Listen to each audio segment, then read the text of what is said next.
Welcome back to the internet safe space. Yeah, yeah. Welcome. Whatever episode this is, number, I don't know. You seen that dude on Instagram though? Which dude? The dude who he'll stand up and he'll go he'll be in front of like cops or something and be like, "Thank you for your service." Yes, I've seen him. That's what it's like. Welcome to the internet safe space. Yes, I've seen that. I have. The clip was like, send this to someone who served, and then that's literally what he says. Thank you. Thank you. It's like those it's like Miles Yeah, kind when he's like, thank you for the roses. Got to go back to my own universe. of. Yeah. Yeah. Um, this is a special one for multiple reasons. To start, this is the last episode in the series, if you've been keeping up. Just fucking hit. You did, right in the face. Ranking One Piece arcs. This is the finale. We got 4 arcs left. Let's take a look real quick. It's like 8 hours of One Piece being discussed here. This is fucking awesome. Whole Cake, Reverie, Wano, and Egghead. Egghead's gonna have a little bit of an asterisk because although I know how it ends, Tommy's only gotten to the summoning of the 5 elders. As of today, he just watched that episode because it came out 2 days ago. Crazy. Who would have thought we would have been here, bro? Who would have thought? I'll save my egghead takes for when we're there. Maybe I'll drop in some predictions, and you guys can tell me if I'm stupid or not. Because I'm guessing half the people who watch this probably read the manga, so Probably, yeah. And if we were doing a manga arcs tier list, there'd be another one on here that he doesn't know about. we should do updated tier. We have to update it at some point when after I do read the manga though, because I am reading the manga at some point this year. Within the next 12 months, I will read it. I will be caught up completely on One Piece. Yeah, just This time taken away from him because this timeline has been extended multiple times. So I won't. I'm at this point. I don't believe him until he does it. Shout out Jack because when I talked to him about this, he fully agreed with me. Neither of us have faith in you that I'll ever read that it. you'll ever read it. Yeah, Bro, I just love, bro, I love this show so much, and just the fact that I have the manga to lean on if I really want to keep reading it. Like that's what it gives me a little comfort because just catching up to the anime itself hurt my soul, bro. The multiple times that I did it. I used to have a really weird phase when I'd watch One Piece where I'll catch up and then I won't watch it for almost like a year. And then I'd fucking binge it within like a month. And then I'll catch up again. I'll be like, wow. But I cut all that shit out once I saw Zoro do the Ashura form in Wano and slice Kaido. Kaido. I said Kaido. When she sliced Kaido. That's when I've been watching 100% weekly ever since that moment. I didn't let it wave or nothing. But it's been a painful journey because I just fucking love this show so much. But I always had that little comfort. It's like, you know what? If I really wanted to, I could read the manga. But I'm not. But I don't know. It's just getting too real.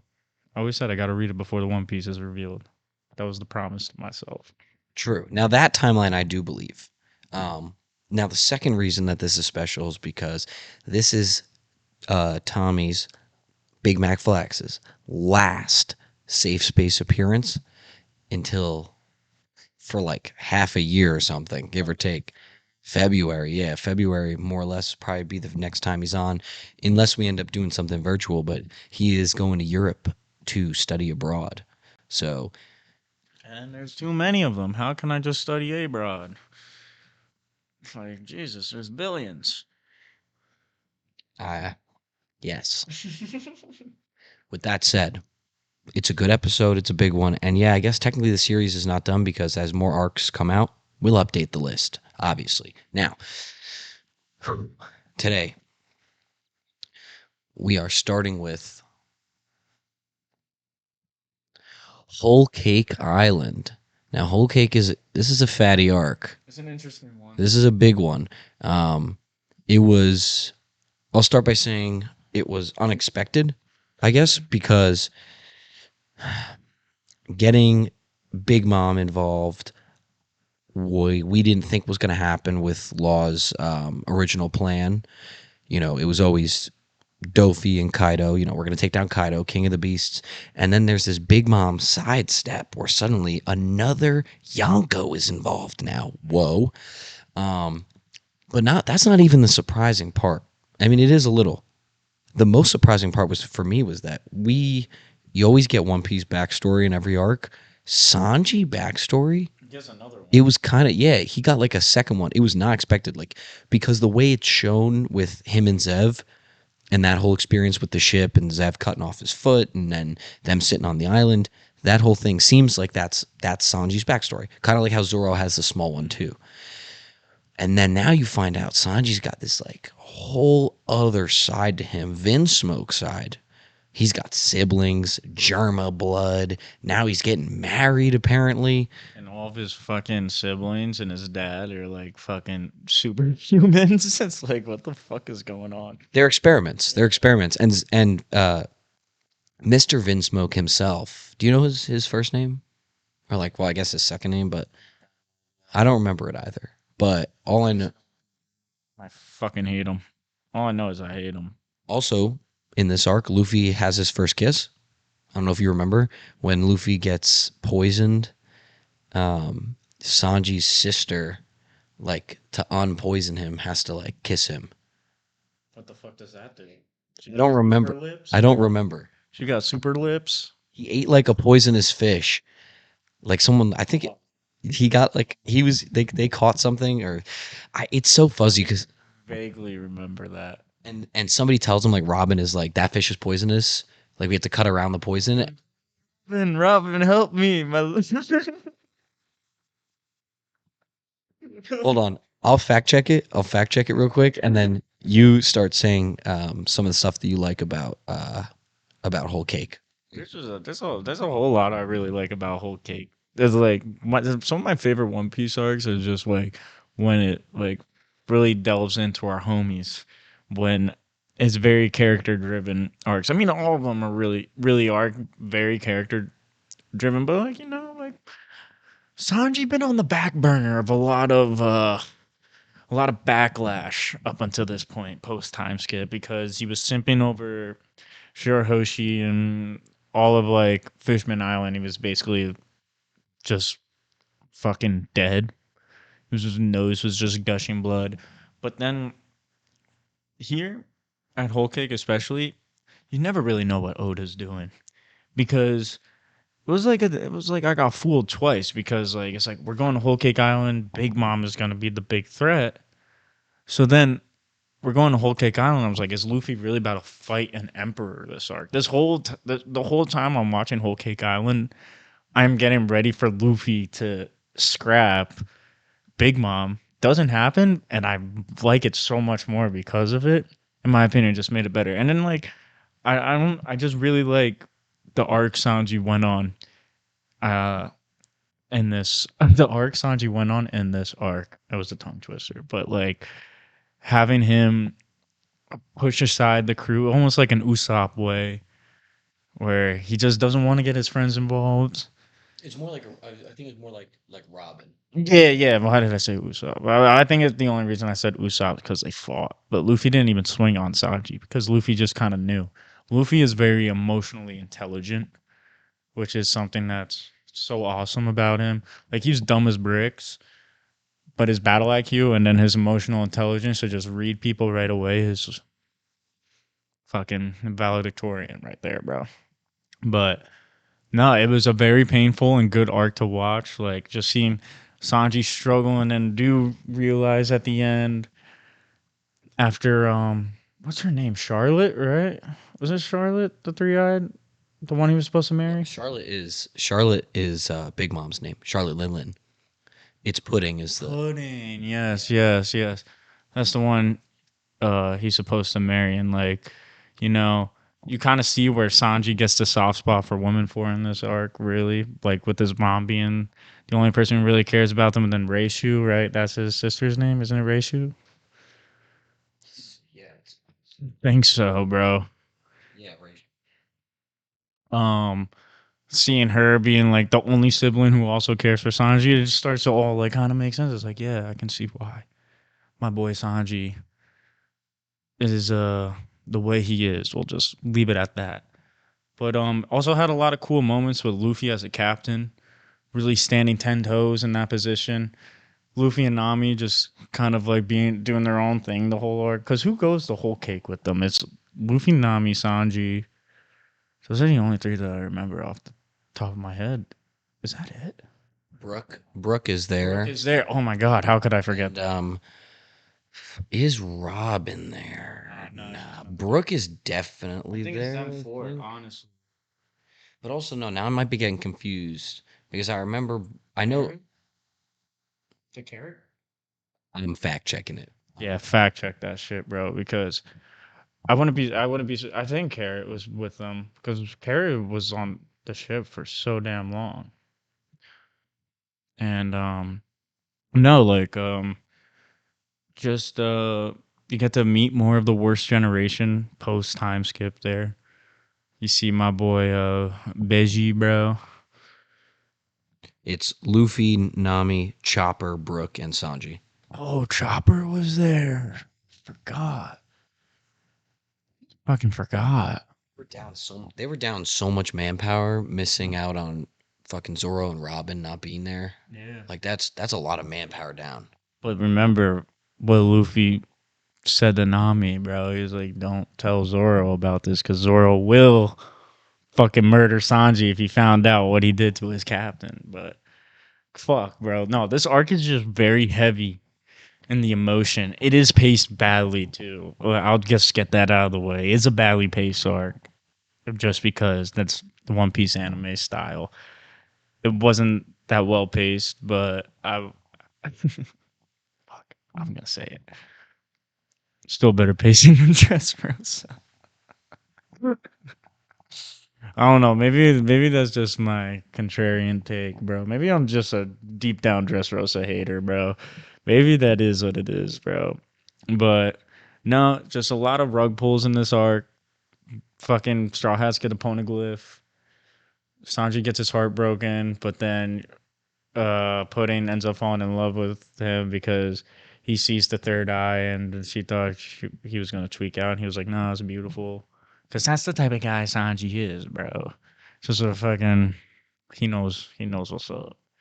And yeah, no, it's just a very cool twist on the arc where it was like we're gonna get Big Mom mad, showing them the picture of the nun or whoever, then as she ended up eating her caretaker and put her in a complete trip. No, they didn't show her the picture. They broke it in front of her, right? That was the whole thing. Yeah, the picture was set up at like the At big the banquet, feast. right? Yeah, at the banquet because she's like, I don't know. I guess she's not like fully over it, but like she would set up the picture.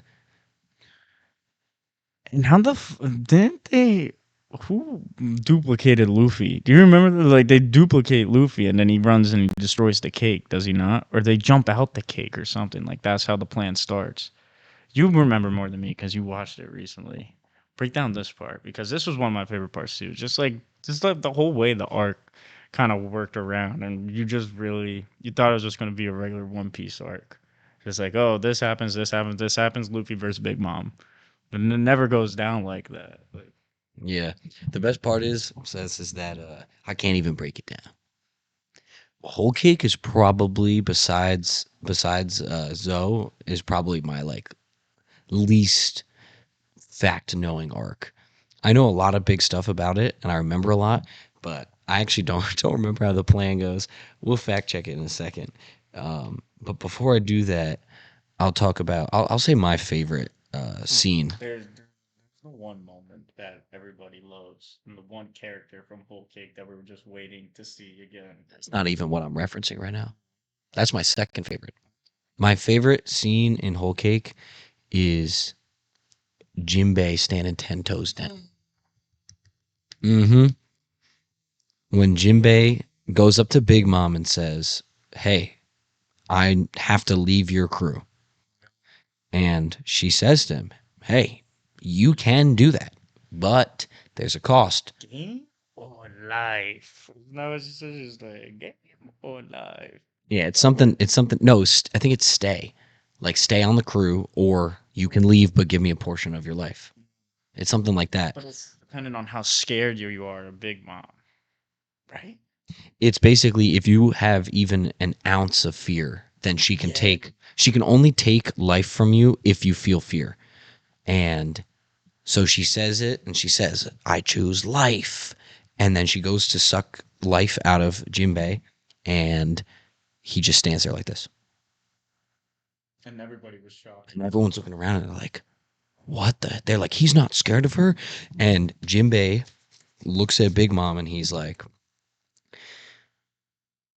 I, I'm gonna something like I'm gonna join the crew of this man that I admire, and if I'm gonna join the crew of the man who's gonna become the king of the pirates. You think that I would be scared of a mere emperor? Mere, he says, a mere emperor. He made her so small, saying, "You are nothing compared to Luffy. How can I fear a mere emperor?" And he means it.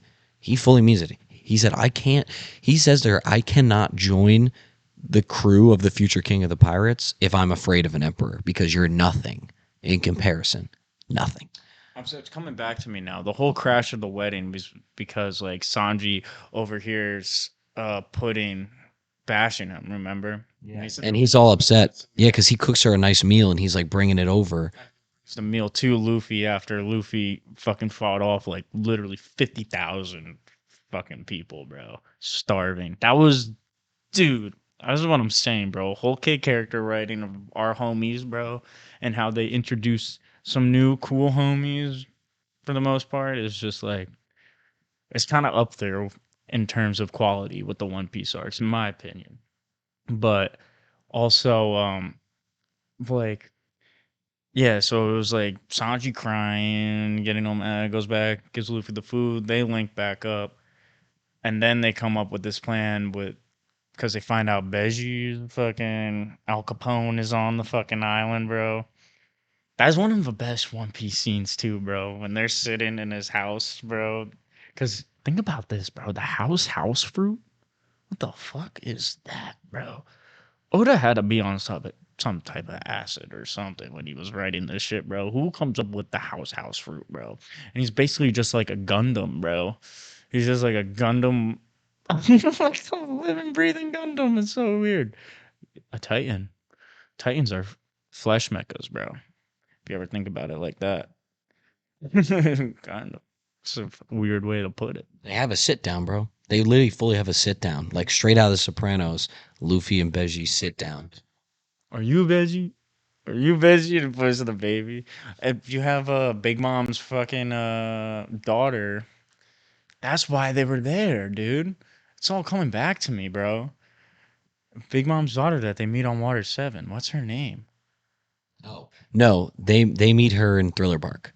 Oh yeah. Lola. Lola, yeah, Yeah, yeah. she's in Thriller Bark, and her soul is in the purple hippo zombie, and Nami befriends that zombie because she's trying to marry Absalom, and Absalom is in love with Nami. So then Hippo tries to kill Nami, and then Nami explains how she's not interested in Absalom. And then they become friends. Yeah, then they become friends, and then afterwards, Nami realizes that Lola's shadow was the one that was in the purple hippo. Not Lola herself. Yeah, it was her shadow, but you know the shadow exhibits the original like occupant's personality. So then Nami feels natural friendship towards Lola, and yeah, um, so yes, Lola is an ally, and she happens to be married to or is like with Beji. I mean, they have a baby. They have a full blown baby, a Beji baby, Beji baby. That motherfucker.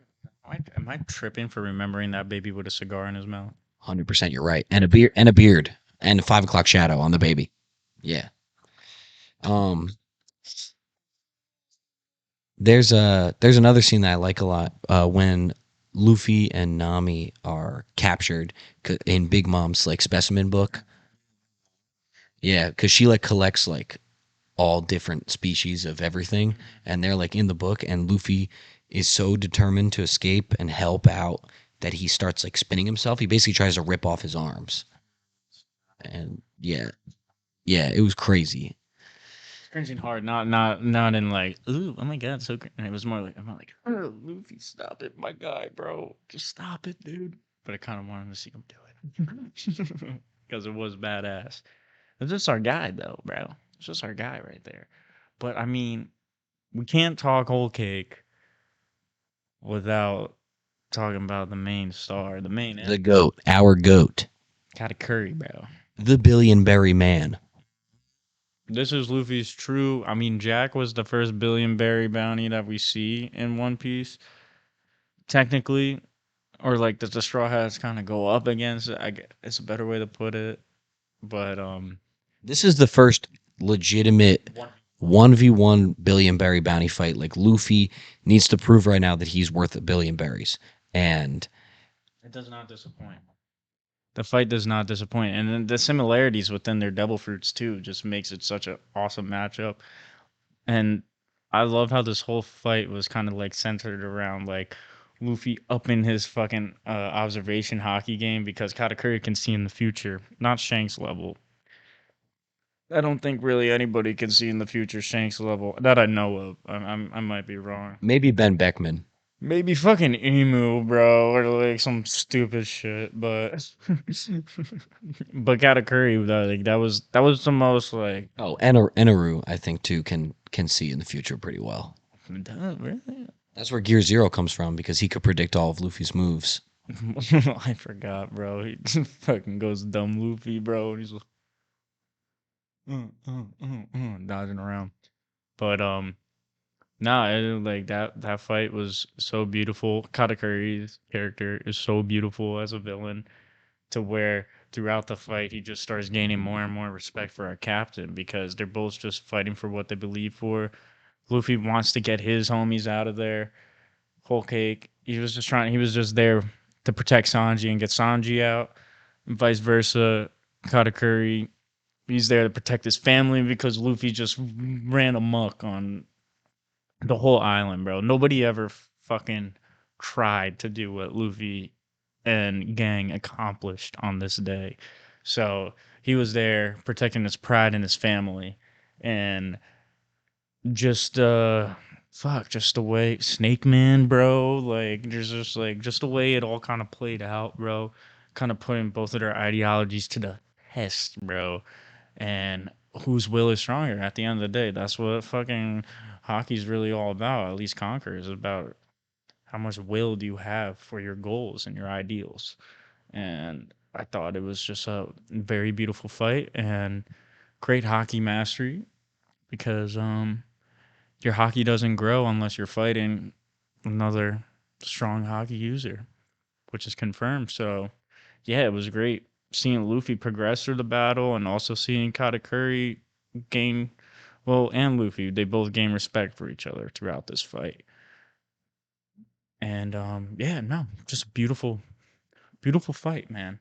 Just love this fight. I love his devil fruit, and Yes, that's all I can really think of I right know. now.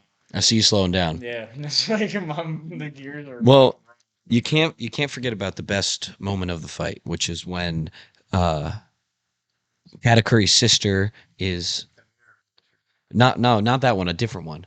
But yes, she's part of it. Actually, well, I'll say a couple things. All right. First thing I'll say is one of the coldest Luffy moments is when he pulls Katakuri and his mirror sister into the mirror world, and Luffy goes, "Yeah, At the same time. yeah," and he basically says, "Yeah," without saying anything. He says a lot, basically saying, "I'm trapping myself in here. You, neither of us are leaving this world until one of us is down." I'm not trapped in here. You're trapped in me, son. That's what it was, bro. Yeah. I'm just, bro. That's my goat. And their fits are nice in this arc, bro. Luffy always got the jorts on, but at least he put on a little suit jacket. He did a little something. Collar shirt action. And then they have this whole fucking fight in the mirror world. Katakuri's fit. I'm sorry to cut you off, but Katakuri's fit, bro. His character design is a match. Character side is incredible. It's definitely incredible. It's a totally valid cutoff because it's incredible. That's like how I would dress in Elden Ring, bro. That's how I want my Elden Ring fucking character to be dripped out, bro. A crazy ass scarf, bro. fucking spiked up hair, bro. Crazy ass fucking accessories, bro. Katakuri got that shit, bro. Kind of sound a little suspect, so I'll let you keep going with the Katakuri outfit glaze, bro. I'm done. He just likes him a lot. Um, but now I'll say finally my favorite moment of the fight. His little sister, who she like admires him and thinks if I help him out, he's gonna give me all this praise and say like you're the best, thank you, whatever. So she does, I don't know if it's a devil fruit or if she's using a weapon, but she puts a numbing thing into Luffy's leg, which makes him trip up. So Katakuri gets a fucking terrible blow on him. And Katakuri says in his head, he's like, huh, that's surprising. This whole fight, Luffy's been standing 10 toes down. How is it that I got the jump on him? And then he realizes because he hears her laughing and he says, holy shit. And then he starts tweaking on her, yelling at her about how like, why would you get involved? That's fucked up. And then he literally takes his fucking massive spear and right through him, right through himself, stabs himself to even the playing field. And I'll never forget the scene when the blood is flying out of him and it goes slow mo and lands on his sister's cheek. And she like goes in horror and she's like, what the fuck is wrong with you, you fucking weirdo? It's another reason why everyone loves Katakuri. He is a goat. He's my top prospect. Not saying top realistic prospect, but he's the person I want to join this. I want him to join the Straw Hats, bro. So bad. It won't happen. I think he would lead Whole Cake into the fleet, but he's got to get Perispero out of the way because Perispero's eldest. So technically, with Big Mom gone, he's in charge. Fucking bodied on one. He fights Carrot, and she does beat him, but it doesn't mean he's dead. Like Big Mom is actually gone. Perispero might very well be on Whole Cake running it. If it's not him, Perispero's so lame. lick. Fiddly. Yeah, he sucks. He's Oda knew what he was doing designing him. Big Mom's fucking children. Let's just get this out of the way, bro. Half of Big Mom's children suck. And Big Mom is kind of fucking crazy. I mean, it's obvious that she is fucking crazy. But what was Oda cooking when he came up with their character? Like, straight up. Like, you got a fucking 6-year-old lady who had kids from when she was 18 to 60, 42 years in a row, just pumping out a kid, multiple kids a year, but forcing dudes to get her pregnant and then fucking kicking them to the curb right after. It was some of the craziest shit ever, bro. It was one of the funkiest plots for like forming a pirate crew in One Piece, in my opinion. It's just Do you fuck with Oven? what's up, and was that the little chef dude, bro? No. That's what is it? It's like Strusen or something. He's been with Big Mom forever. He's like her right hand man. But no, Oven is one of her kids. He's got the big orange hair, kind of looks like a lion's mane, and his devil fruit is literally an oven, like where he can like he doesn't turn into an oven, but he can like heat things up. So like if he puts his hand in the ocean, he can make the ocean boil. Like the oven fruit. I don't know if that's the fruit, but he just like basically grabs something and he just heats stuff up. He heats stuff up. Imagine having that, bro. Imagine being stuck as a human oven hybrid, bro. It's the shittiest version of fire fruits. Like you can have Marcos, Aces, or Akainus, and those are all cool. Then you have oven, bro, and he's Oil shit, bro. he can boil anything. Oils. Anything he wants, he can turn the temp up. When he awakens, he burns the fucking rotisserie in his oven, bro. We got a good 60 to 90 seconds just talking about oven. There's that one. We didn't even talk about Brooke, bro. Oh yeah, you can talk about Brooke, but I want to talk about one more of her kids. The guy that looks like he's made a nut. I think he has like the cream fruit. So, Cool. It's so cool. He has the cream fruit, and he just looks like a cream monster. Um, and he literally makes like a wave of cream at one point. I'm pretty sure. like my D&D character, bro. Let me try and pull it up. You start talking about Brooke. All right, I was dissing the oven fruit, but I think cream fruit, bro. Actually, bro, that like it might cook, bro. If you got hockey, you can kind of cook on the cream fruit, bro. But shit, I mean, we're talking about Brooke. One, this dude laid with an emperor, bro. We're just gonna act like that didn't happen, bro. Oh my god, I do remember. I do remember that motherfucker show the camera, bro. Yeah. Holy shit. Yeah, that fucking lame. He's so lame. That's what I'm saying, bro. At least the what the fuck are they called?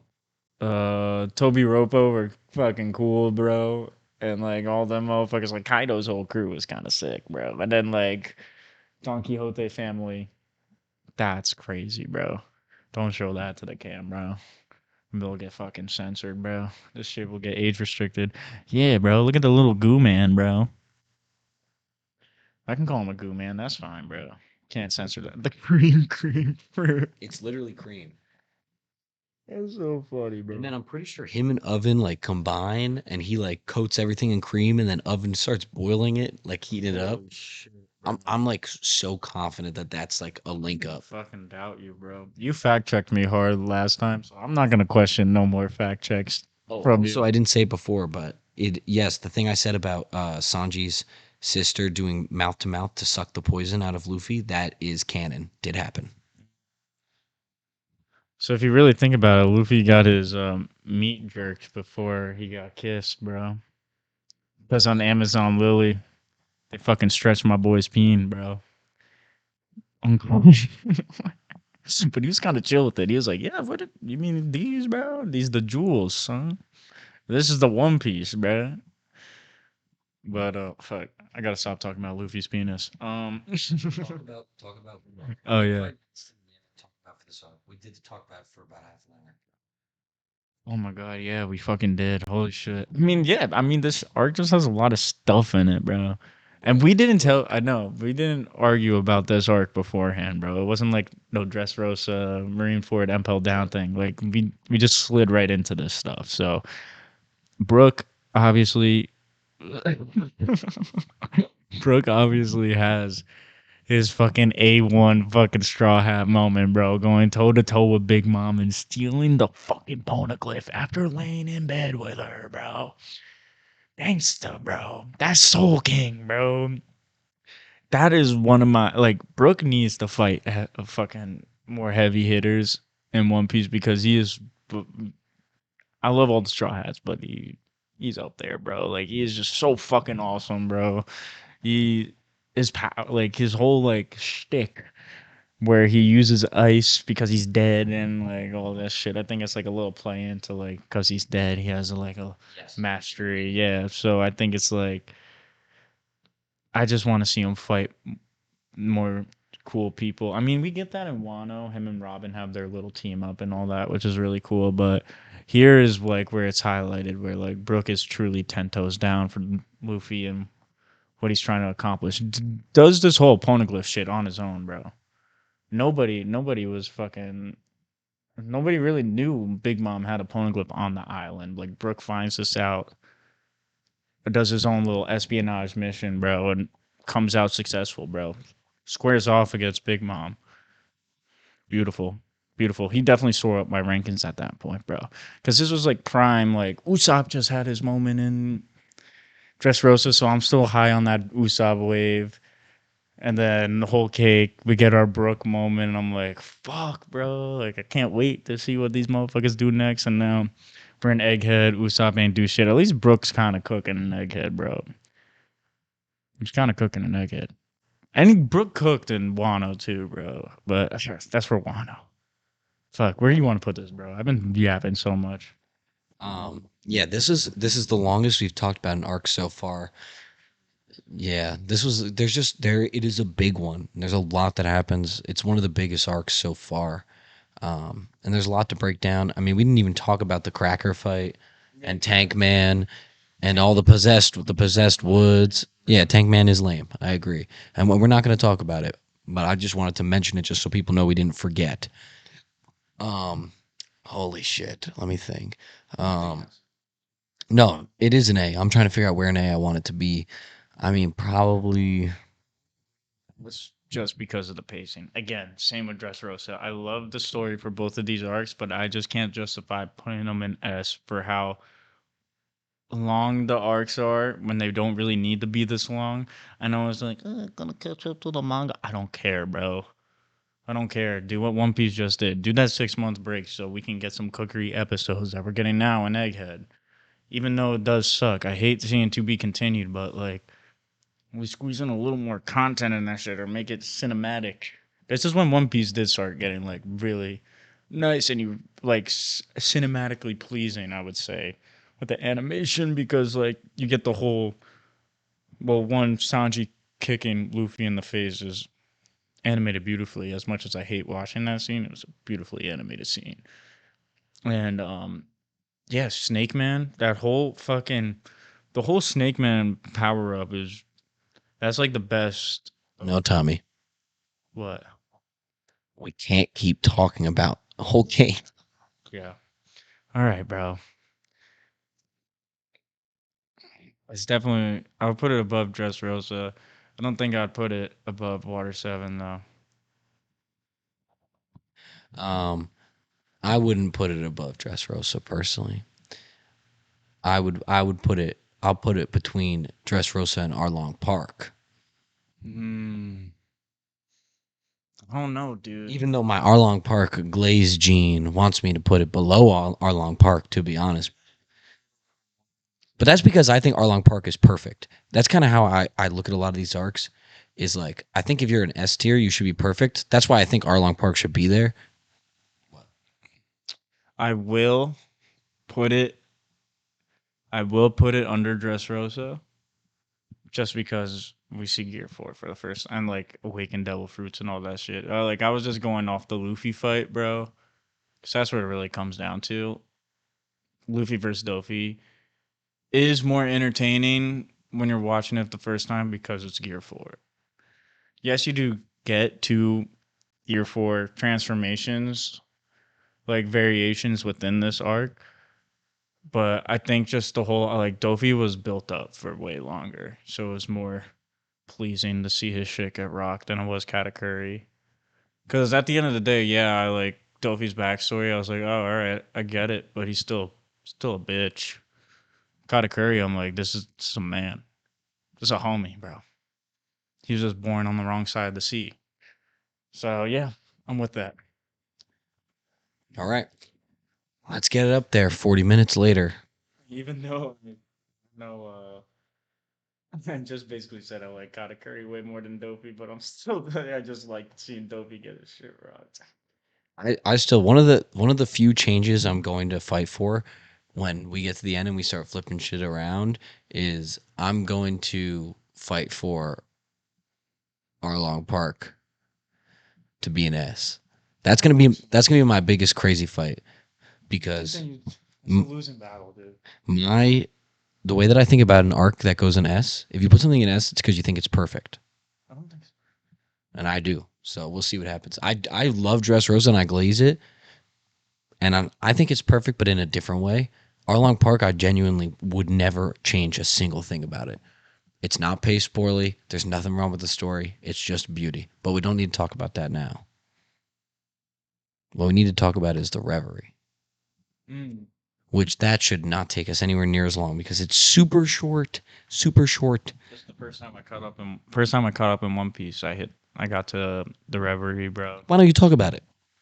Well, I mean, like, what is it like? The Reverie is like basically you get all the leaders from all the islands, and like we get to see everybody that we haven't really seen in a while. We see Cobra, we see Vivi, Shirahoshi, Neptune, Totanas. Yeah, fucking, I fuck with the Totanas. Bro. Carlos is there. Fuck Charlie. Well, he gets packed, bro. He gets packed, bro. He gets packed, bro. Like a fucking accordion.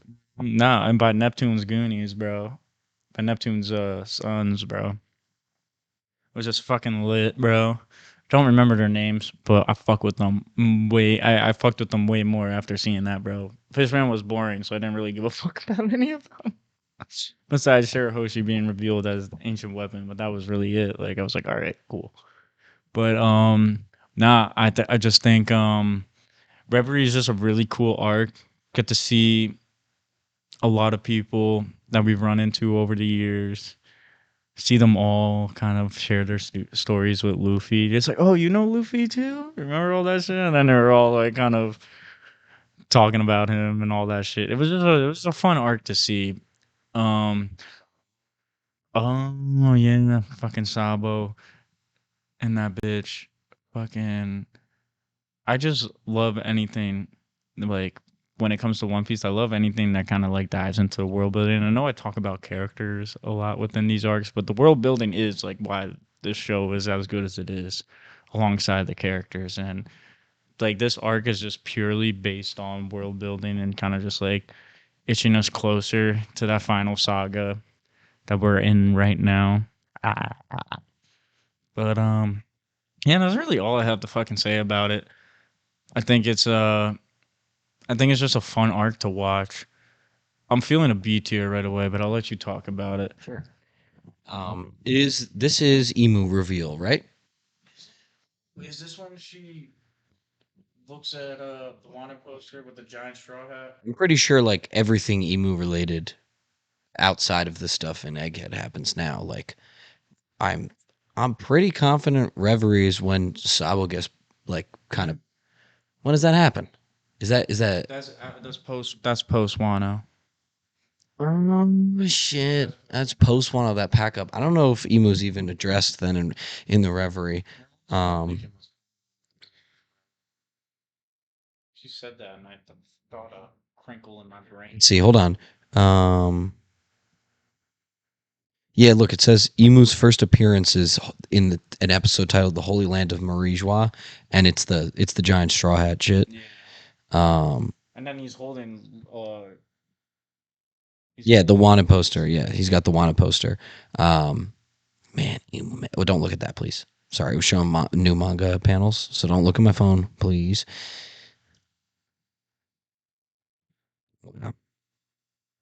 No, yeah, yeah.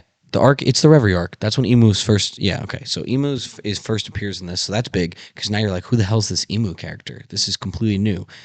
but name drop at that point. Like you just only see the motherfucker holding up Straw Hat and just being pissed. You're just like, ooh. It's pretty crazy.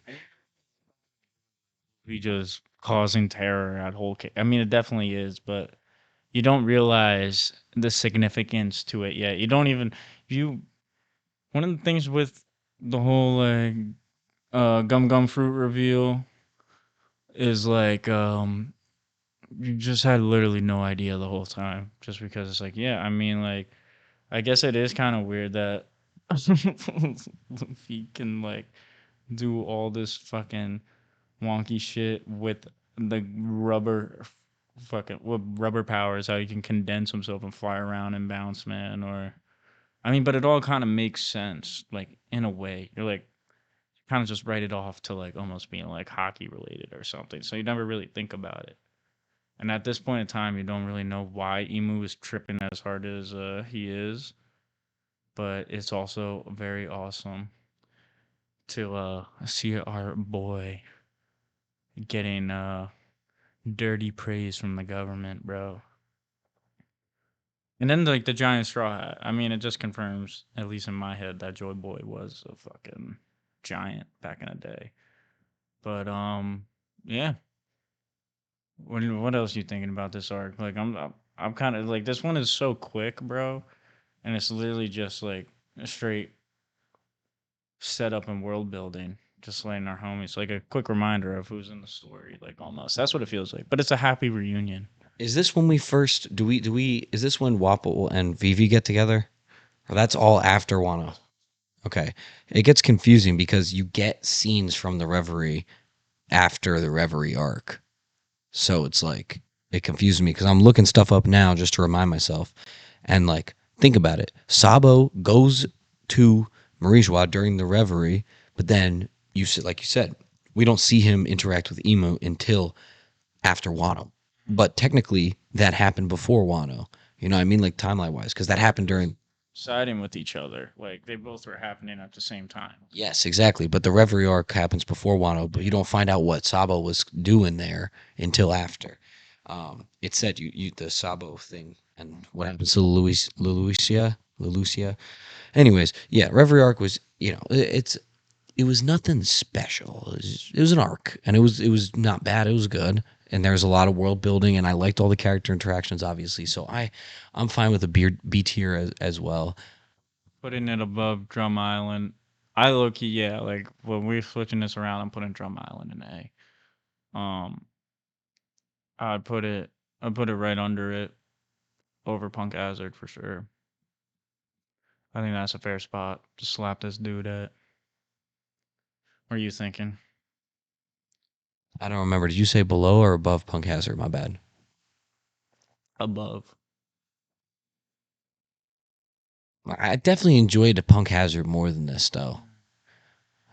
Uh, I can say, I mean, dude, it's just because it's so short. Like, not that much happened. Like, it's there's cool stuff, but it was not like anything huge. I mean, it's just cool seeing all like these characters Luffy is and like the Straw Hats affected throughout the story. Like, kind of. Same thing happens in Punk Hazard, though. That is true, but there's fighting. But fucking, uh, fine. Yeah, let's do it. Let's do it. We're slotting it in. I was able to get Tommy to agree. No, I think it's justifiable though. Oh, 100%. 100% is justifiable. Throw that Damn, right B here. tier is our most stacked tier. Makes sense. So we got Reverie right below Punk Hazard, but above Return too. Um, yeah, I'm interested the way we're gonna move things around. I think the way that I did it, at least with when Charlie and I did the maps, is everybody gets one freebie, and then anything else is up to discussion. So you get a guaranteed move where like I can't dispute it. Um, meaning Think we should do it like that though, because you're just gonna slide Dressrosa in the S, and you know I. that's not what. Nah, I'm not gonna do that. All right, I'm gonna trust you. I'm gonna trust To be honest, if I was gonna pick one to slide in S, I would pick Arlong Park first. earlier, and I also don't agree with that either. I really don't. I think Arlong's great, but not that great. I leave S for the best of the best, bro. Like this arc that's coming up right now, the land of Wano. But we're gonna edge you a little bit. Commercial break. Sorry about it. You will get to see Wano when we return shortly. We started watching reels, but we're back. Okay. I lost hair from this, but we're back. Okay. It's time to discuss Wano. Oh my god, what an arc. Yeah, guys, let's just say it now. It's S tier. We know it's S tier. Wow, shocker. We know it's S tier. Yeah. The question is where in S tier will it go? And we'll get there at the end, but let's start with Wano. I'll start. There's a lot in this arc. I'll say, I mean, Gear 5. We'll get there. One of my favorite, I really like, I mean, you guys already know based on Impel Down being my favorite arc that clearly I'm a fan of the prison and the prison breakout aspect. Um, I like that. And you do get a whole prison training, prison break esque segment. Yeah, he's gonna look up the name of the prison because it's bothering him. Um, Luffy in the prison is with what is it? Is his name like Old Man Hyo or something? I don't remember. Someone editor put in his name. Udon prison. Yes, yes, yes. Um, and Luffy learns Ryu here, which is huge for his fight against Kaido because Kaido can't just be damaged. It needs to be from the inside out, and you learn how Ryu is focusing hockey. And the old man keeps saying to Luffy, he's like, um, he's like something like about don't use your hockey for the parts that aren't using it. And Luffy basically learns how to put hockey in just part of his body and focus his hockey so that he can properly do Ryu and hit somebody and do damage from the inside out. But before we even get there, bro, Kaido literally one taps Luffy. He packs him up badly. You see the dragon form, and you're like, holy fuck, dude. He destroys a mountain. Yeah. Like the whole mountain gets clipped by Kaido's attack. And Luffy thinks like his whole crew just died. They didn't. Um, Yeah, and you get all of Odin's backstory as well. You find out who Odin is, Kozuki Odin, and he's a really, really cool character that it's unfortunate that Luffy and him never get to interact. Momonosuke's dad, Odin wouldn't be Odin. If it wasn't boiled. True. And he stood in oil and held his retainers on his back, even though one of them was a traitor the whole time. And Odin's just a great guy. I mean, he sailed with Roger. He could read the poneglyphs, which is just sick. And then you get, You come to find out that's like a special trait with like the people in the land of Wano that they can read the poneglyphs, or is it just a royal? It's just a Kozuki clan. Like they're the only ones that can read the poneglyphs. I can't really remember which it is. I think it's just I a don't clan remember. though. I think it's just a clan that can read it though. Remember that Odin can, and the fact that he sails with Roger, and then you get Roger backstory, which we've had so little of, and you see him and Whitebeard's interaction and their hockey clash. You see young Blackbeard. That's pretty cool. You get introduced to Momo and Odin's wife, bro, like Momo's mom, and you find out that there was an existence of a time fruit, bro, and she was like, what, over like 800 years old, right? It was some crazy shit. And that whole thing of Sending them to the future. yeah, like that was an awesome twist. But like there's just a lot of stuff that happens. Like you get to Wano, all the straw hats get separated. You got a Luffy runs into Tama. They end up Tama with her devil fruit ends up being able to kind of almost like charm Big Mom and kind of like keep her in like a state where she's not gonna attack anyone. Hold on. Let me explain that. It's not her devil fruit that does that. Her devil fruit only works on animals. Big Mom, when she got packed up, she was trying to get to Wano and she gets packed up and then she washes up on shore. She loses her memory. And then it's Otama, right? Otama befriends her because Charlotte Linlin has no idea. Like her memory's gone. And then she meets Otama and Otama becomes her friend. Her devil fruit works on animals. That's why she was able to manipulate all the beast pirates because so many of their devil fruits were animal based. So she was able to feed them what is like dochi or something, and she's able to feed them that, and that's how she gets like half the army to flip sides. She also feeds Luffy the rice, the only food she has. No, and he ate the whole thing and then he got pissed. And then he was like, fuck Kaido, bro. This is fucked up. But we're talking about all this. We're not talking about your favorite character in the series, Zoro, bro. This was Zoro's fucking arc, bro. Zoro getting framed to being this crazed killer when it, spoiler alert, was killer. Kind of weird how that works. But this is when One Piece.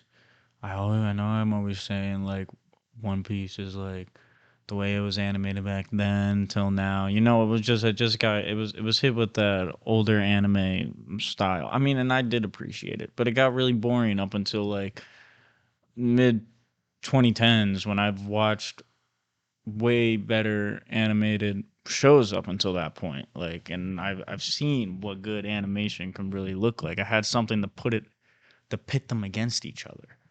And so now getting here, people can say what they want about Wano being like poorly paced, but it is a beautiful arc. It needed to be long. There was so much that had to happen. It needed to show. I think I say this before. Long pacing can be annoying, but also I think it's necessary sometimes to show just how difficult a feat is. And Luffy beating Kaido was no small task, which is why this arc is so long, because doing something like that required everything to change. Oda himself said, I don't know how Luffy will beat Kaido. And me and Luffy are going to figure it out together. Oda did not know. He wrote himself into a corner. And I think that's a great thing when a writer does that. It's a very common writing strategy. Write yourself into a corner and force yourself to find a solution. Don't just take the easy way out. And that's what Oda did and said, me and Luffy are going to figure out how to beat Kaido together because I've got no fucking clue. Um, but I will talk about Zoro for a second. My goat, Zoro-chan, Sound my king, Zoro-san. Thank you. So, crush on him. I mean, you probably do though. He has a lot. um, Zoro gets conqueror's haki, and this is the first Straw Hat crew member to get that besides Luffy, and Luffy like really demonstrated his conquerors for the first time in Katakuri. Well, like, Marineford, well, yeah, technically, yeah, but and make Marineford the and whole. Fishman Island. Well, yeah, I guess we're right. Fishman Island is when he had it controlled. He took Makes out. sense. He was able to take out half the army with his Yeah, conquerors. that's right. But when he goes against Dofi, he's able to channel his conquerors. Clash. Conquerors Clash, yeah. So, but and then think about it. That's 500 episodes later. It takes just for one Straw Hat to get it, and it's Zoro, and nobody's got it since. His fight with King. I'll tell you something. The animators, they must be like me because they glaze. They glazed Zoro with that animation. His King fight is one of the most insane fights in all of anime. That fight is so ridiculous. And I think the best part is that Zoro doesn't even realize he got conquerors. And one of the things I think is funny about it, An egghead. when he does his conquerors, um, Luffy, not Luffy, Usopp thinks it's his because like He his doesn't think it's his. no, but he says like So his lies come true, so Usopp's getting conquerors. I honestly I would not put it past Oda to give Usopp conquerors before Sanji. Nah. I wouldn't put it past him, bro. Because as I was saying with whole cake, you never really know what this dude is gonna do. Oh my god. The cat is walking, messing with the mic cord. Motherfucker chilling though. This motherfucker's chilling. But oh my god, George. Motherfucker just wiped his mouth all up on me. But no, it was just so what the fuck were we talking about, Georgie? We were Fucking. talking about Zoro and how his fight with King is insane, and We were I talking conquerors. yeah. Well, I want to say something about Zoro, which is just that one of the parallels I like in the fight is it shows you how you know King basically has the same mentality towards Kaido as Zoro does towards Luffy, because King is convinced that Kaido's going to be king of the pirates, and It was you a get to duel of the see, wings. yeah, it was a duel of the wings, the two right hand men, the vice captains fighting it out, and Zoro has to put every ounce of himself into King. Whoa, pause, resume. But he does it successfully. It was a sick ass fight. You learn about Lunarians. There was some pull of some type of OP race in One Piece, and you learn about Lunarians and that whole thing. You learn about King uh Kaido basically did the same thing that Luffy did for Zoro and free him from imprisonment and showed him a new way and a purpose. Well, I mean, Zoro had the purpose of being the strongest swordsman. There's the cat again. Um, Yeah. and I mean, we could talk about Queen. My hot take is that I don't really know if it's a hot take, but I just don't think the scaling between king and queen is like as big as people think. I think it's just how the anime did both of those respective fights of Sanji finishing queen off and then same thing with Zoro. Like I don't think they were like I think that's what kind of pushes it. I know King is stronger cuz he's of Lunarian fucking blood and that just right away makes him OP as fuck, but like Queen was part of the gang with Sanji's dad and Vegapunk. Like they had their own little science group and all that shit. And so like he's decked the fuck out. Like he is like top tier brains in all of One Piece, most intelligent people, 100%. But bro, one of the reasons why I think that the king and queen discrepancy is a lot bigger than you think is because fucking Chopper packs up Queen, bro. Doesn't pack him up. No, but he fucking He's able to. he grabs him and he's body slamming Queen, bro. I don't think he's doing that to King, bro. I don't think Chopper is touching King. He's not doing that to King necessarily, but it's like I don't think he's even gets to touch him. crazy in my opinion, bro. I do not think Chopper could fucking lay a finger on King. I think he can hold them off the same way he did Queen. He wasn't doing any crazy damage to Queen. He was just buying time because Zoro was getting drugged up and all that shit. And Sanji was making his way back up to that floor with Zoro. That type of stalling, I'm not so sure if Chopper could stall King like that. I think King's slicing him to bits like pretty quickly. No, yeah, and I agree. I don't think he's stalling him for as long as he did Queen, but I don't think is. I think the animators, they just made it seem like King is like exponentially stronger than Queen, which I think is cap. I don't think he is, but that's just my take. And Why don't you talk about Sanji and his fight against Page One and how he suits up in the Germa suit and then accidentally activates his Germa genes. So that whole thing was crazy though because he fucking breaks all of his bones and everything. and then just he goes like this, Yeah. and he like puts himself back together. We're definitely like skipping over so much shit in Wano because we're already on Onigashima, and I feel like we barely talked about like the stuff that like makes it like really hit. Like the whole like backstory with the island of like once Kaido takes it over, he's using these smile fruits that were developed all the way in Punk Hazard and that Dofi was pushing to him for the underworld. They're all kind of flooding. They were giving all the bad apples to the land of Wano. And then like Otama's dad basically like really truly kicks off the revolution for the people, at least. You know what I'm saying? Because everybody thinks the Akaza 9 are dead, you know? Yeah, what the fuck is his name? Yasui, Yes, bro. He went out like a fucking G, bro. and he's fucking boys with Zoro. Mm-hmm. And yeah, like there's way too much to talk about with Wano. We will be here for Yasui got fucking years. publicly executed in front of his daughter. Yeah, I know, it's crazy. I was gonna make a joke, but I'm not going to. Um, I'm gonna just keep it to my mental. But I just think just like the pure build up to like because you already have like Kaido, you've heard of him, you've seen him fucking try to kill himself and just keep failing. This dude can't even defeat himself, and you're just like just you're getting introduced to all these new and old characters. Like you run into Hawkins, like when Luffy and Zoro meet up, they scrap Hawkins. You see X Drake, and you see Me Kid and Killer, and you got Law. Who the fuck was the music guy? Oh, his name's like a Boo maybe or something. Yes. It's like Apu. Yeah, no, it is. It is Apu. He gets his ass kicked though. Who kicks his ass again? Was it Zoro? Zoro slices him. Probably because they're also fighting Hawkins and Hawkins. I don't remember who he makes a doll of. But Killer takes on Hawkins. oh yeah. So then they have to figure out how to like get past him without killing. Yeah. Yeah.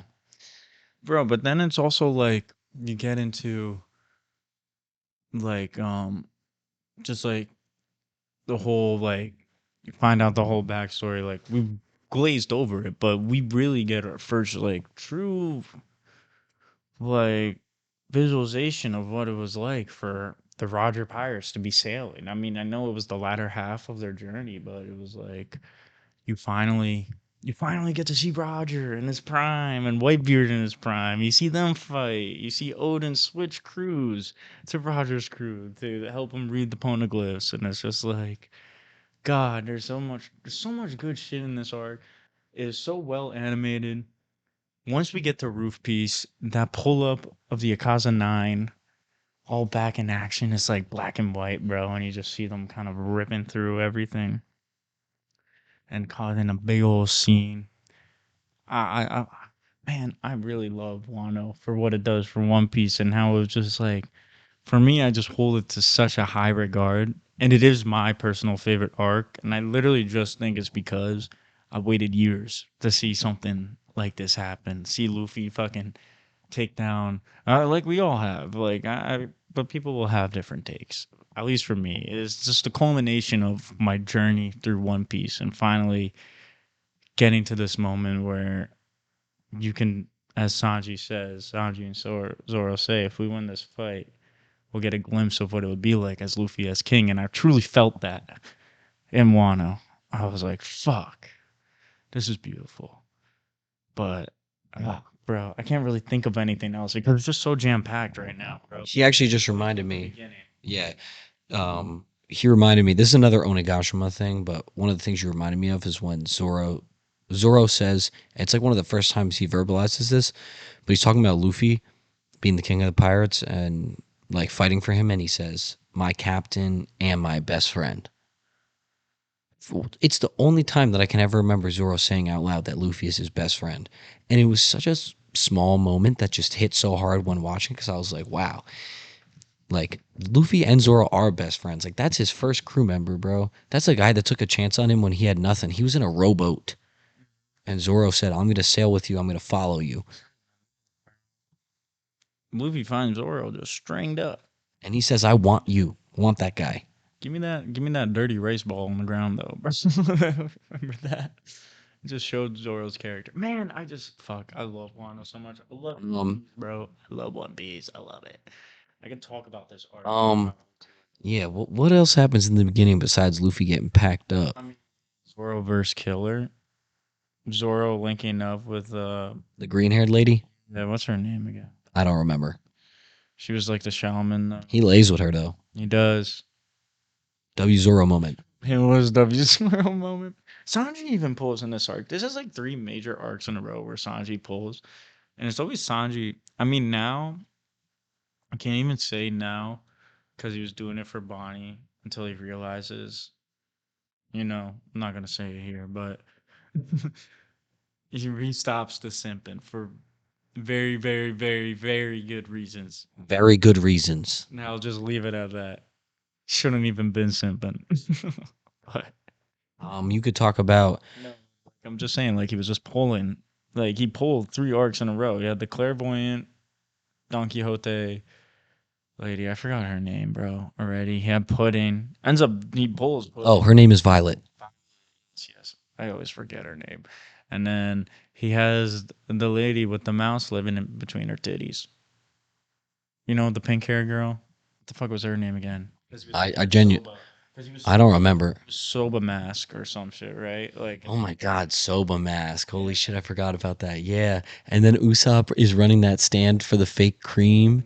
And yeah, and then the little girl, she buys it from him. And when Yasui gets executed, she takes the cream out to try and revive him. And Usopp is in the crowd, like watching, and he feels so guilty because she's like desperately trying to bring him back, and Usopp knows it's bullshit. Fuck Usopp for that. Ain't right. Oh, I just remembered something I can talk about. Yes. this is I gonna go on for 20 more minutes of us just like be like, oh fuck, yeah. Wano's jam packed. We haven't even talked about Yamato. You could talk about Yamato, bro. You could talk about that. I'll let you talk about that. What I'm gonna talk about right now. I get heavily opinionated about One Piece sometimes. I'm gonna be honest with y'all. Nami is a top 3 straw hat for me. That's my hot take. Nami's a top 3 straw hat. Now I've said we've said this multiple times. Crazy to say that. Tommy is a Robin lover. I'm a Nami lover. I think it's part of the reason why we do good at this together, because I think there's two types of people in One Piece. It's the ones that are Nami stands, and it's the ones that's Robin. He's Robin, I'm Nami. All right. So this Still love arc, Nami, though. Still love Nami. It's all love for Nami. same to me with Robin. Now, for a long time, I had Nami at the lower half of the Straw Hat crew. I didn't think she was that cool. It annoyed me that she wasn't that strong. I always thought she was fine, but this arc is when I said Nami's my top. She's my number 3. Luffy, Zoro, Nami. That's literally my order. That's how high I literally put her above every Straw Hat except for Zoro because I glaze him, and I'll stand on that. Hot take or not. Here's why.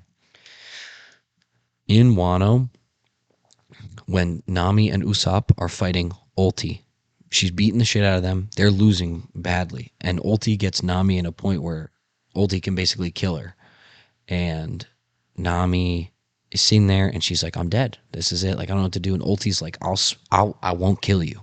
She's like, "All you have to do is admit that Luffy will not be king of the pirates." It's a crazy scene, and you see Nami's like gripped by it. She's like, "Fuck, what do I do?" And Usopp is on the ground, and he's like, he's either thinking it to himself or he's saying it out loud. I don't remember, but you hear his voice. I don't know if it's a thought or if he's. I don't, because I have to rewatch the scene. But Usopp basically says it's okay to lie in this instance. Like you can say it. You can say Luffy's not the king. It's okay to lie.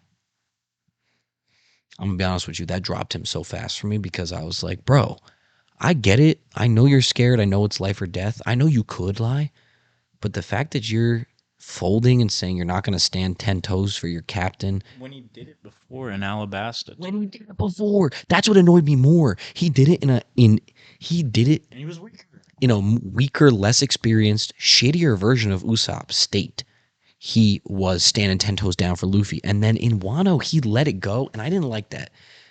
And then Nami, I'm like, fuck. Like, I remember being watching the scene saying, oh, Nami's going to she's going to say he's not the king and it's going to piss me off. She's going to drop too. And Nami looks Ulti in the eyes and says, Luffy is the man who's going to be king of the pirates. And she screams it because she's basically like saying, like, I'm killing myself. Nami in that moment said, I'd rather die than say Luffy won't be king. And that's why she's fucking top 3 for me, bro, because she stood 10 toes down. Also, And they would also be dead without Nami.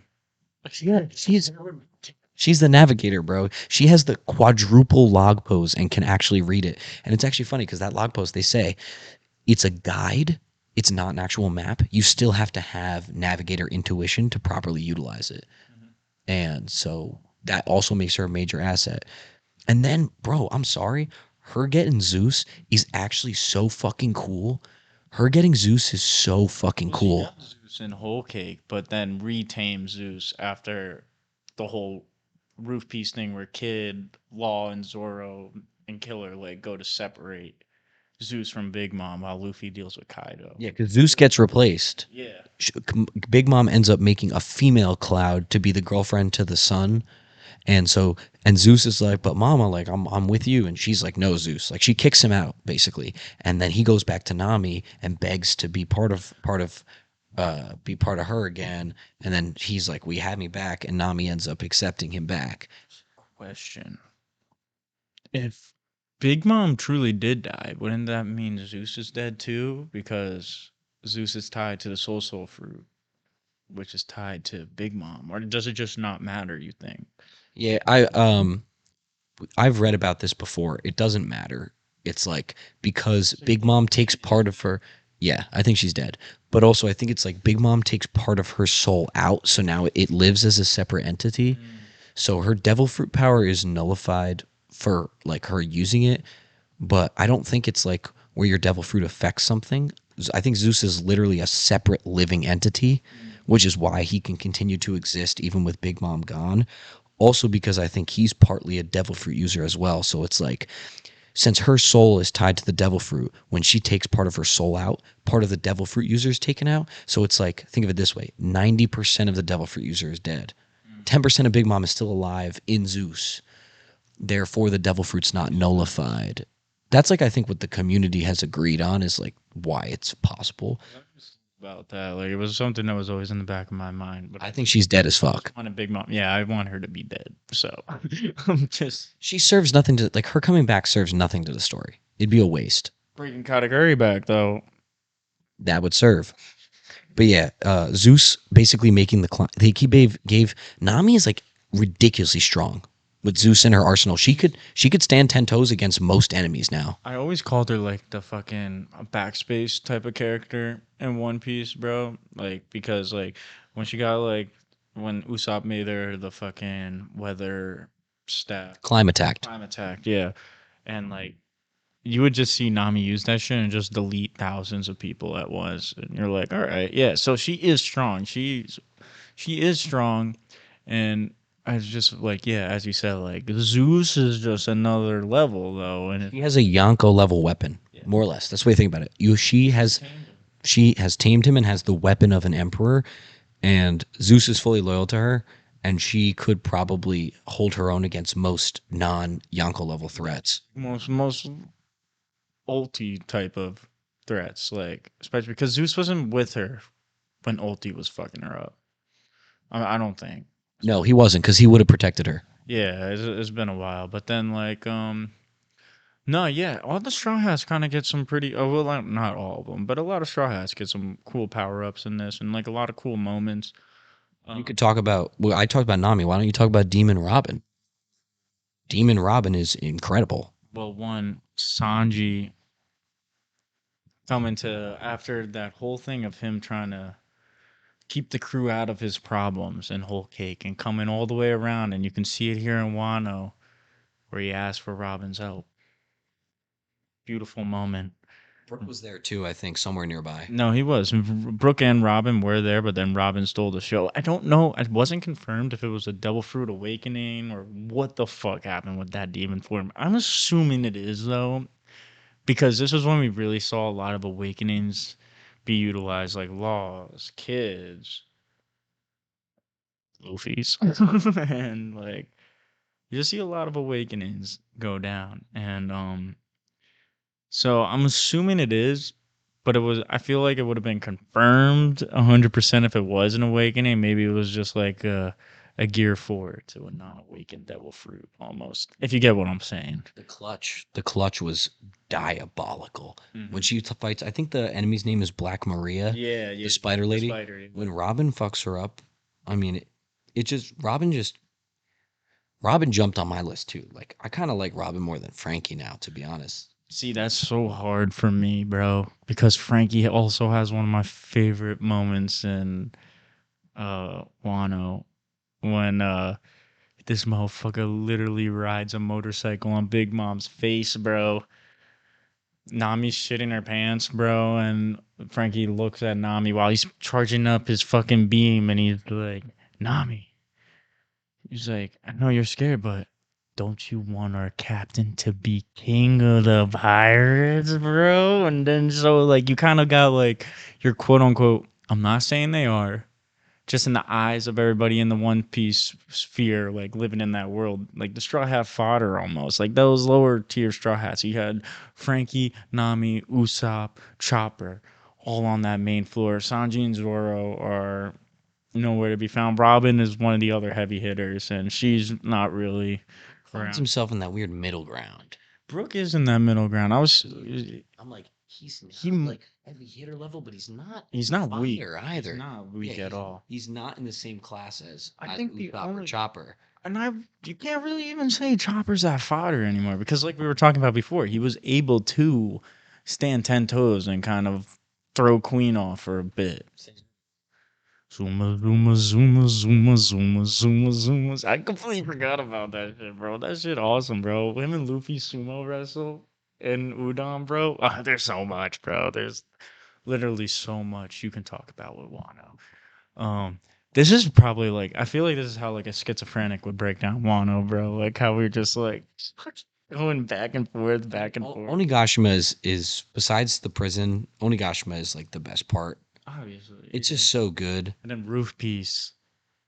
Yeah, are we at the point where we think we should start talking about Roof Should we Beef? transition to Roof I Piece? don't think there's much left besides Jinbei's fight with Who's Who, and then Who's Who reveals that He was going after. he was going after the gum gum fruit, and Shanks beat him to it, and he was salty. He was salty about it. Yeah, and he was part of the whole government. And then you also find out within Onigashima, I think this is the last thing we should really talk about is how um the CP0 is introduced to being on the island. The world government doesn't want something to go down on the land of Wano. They don't want Luffy to fight. They don't want they don't want Luffy to fight Kaido. I don't think we really knew that up to that point though. And then we also know that Drake is like a double agent for the government. Oh, We we learned. forgot about another scene. This this is just what happens. This actually is a really important scene though. Um, when they're outside in the rain, and that's when what's his face? Is it Rizo that's the traitor? No, Rizo's chill. No. Who's the traitor? Fucking drawing, dude. The drawing dude. When you find out he's a traitor, and then everything everything looks like it's fucked, and then Isn't that his name? Conjure. Yeah, yeah, because Kinemon is also chill. Look it up. Basically, I think it's Kanjuro has Momonosuke and he's like revealed to be a villain or whatever, and then Luffy, Kid, and Law all pull up. I'm pretty sure they all pull up at the same time. Yeah, Luffy, Kid, and Law pull up. Remember on the boats, and then Momonosuke ends up getting taken away, right? Because Kanjuro flies off with him, and while he's getting taken away, he like yells down to Luffy saying like I'll be okay, don't worry about me. And it's like when Luffy realizes like holy shit, like Momo's like growing up. Like he knows Momo's terrified and he's like I'm a fucking pull up that scene, bro. Hold on. Take that. But yeah, whose fruit was that, bro? It was like her fruit, like it's like the age fruit, right? Isn't that what she had? Who? The one who turns That's Bonnie, Momo. bro. No. Oh well, that. But Bonnie's is like a little different. The female retainer? Yeah, yeah. Like I she, don't know which because skin she's it able is. to like put them. She's I. Is Bonnie's actually called the age fruit? I guess it is, bro. Because she does like constantly manipulate her age, but it's also like fuck. I don't know, but you know what I'm saying. She ages Momonosuke up to like what, 20 years old, 18 years old? Do we know the exact age Momo gets boosted up to? No. Yeah, but he's just basically an adult now and just brings out his epic big dragon form. But that happens on during Roof Beast. That's after Luffy gets beat like at least two times by Kaido. That's how crazy this arc is. Um, but shit, man. Episode fucking 10-12 happens here, bro. And that whole shtick, bro. The most cinematic and most beautiful episode of One Piece to date, in my opinion. And kind of just showing Luffy being late to the pull up as he usually is, Here, wait. but has like one of the coldest moments. Ad time, bro. I'm showing them the I'm gonna show you guys the scene that I'm talking about when not Rizo, when Kanjuro reveals himself, and then everything looks like it's fucked, and then Luffy, Law, and Kid all pull up at the same time. This is when they. This is when they're having the competition to like see who can fuck up more shit better. Yeah, they all pull up together, and it's just so crazy because you think everything is just fucked, and then they pull up, and you know everything's gonna be okay. Look at how nice this is animated too, bro.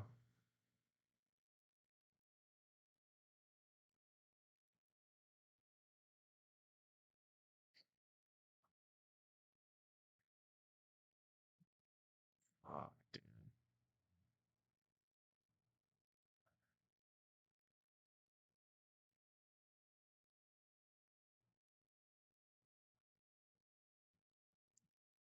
Shock Willie, bro. Jump force move. But yeah, like Beautiful. yeah, everything explodes. Beautiful. But yeah, they pull up, and that scene is pretty cool. There's so much good shit in Wano, bro. I love that whole dynamic between Lockheed and Luffy on them trying not to be pussies and trying to like one up each other. I think is awesome. Scenes right here too. Yeah, that's a good scene right there, bro. It used to be my pretty sure that's my Twitter profile picture. Is a Luffy fucking trying to dodge it. It's the panel. Yeah. Yeah, this one is fucking awesome.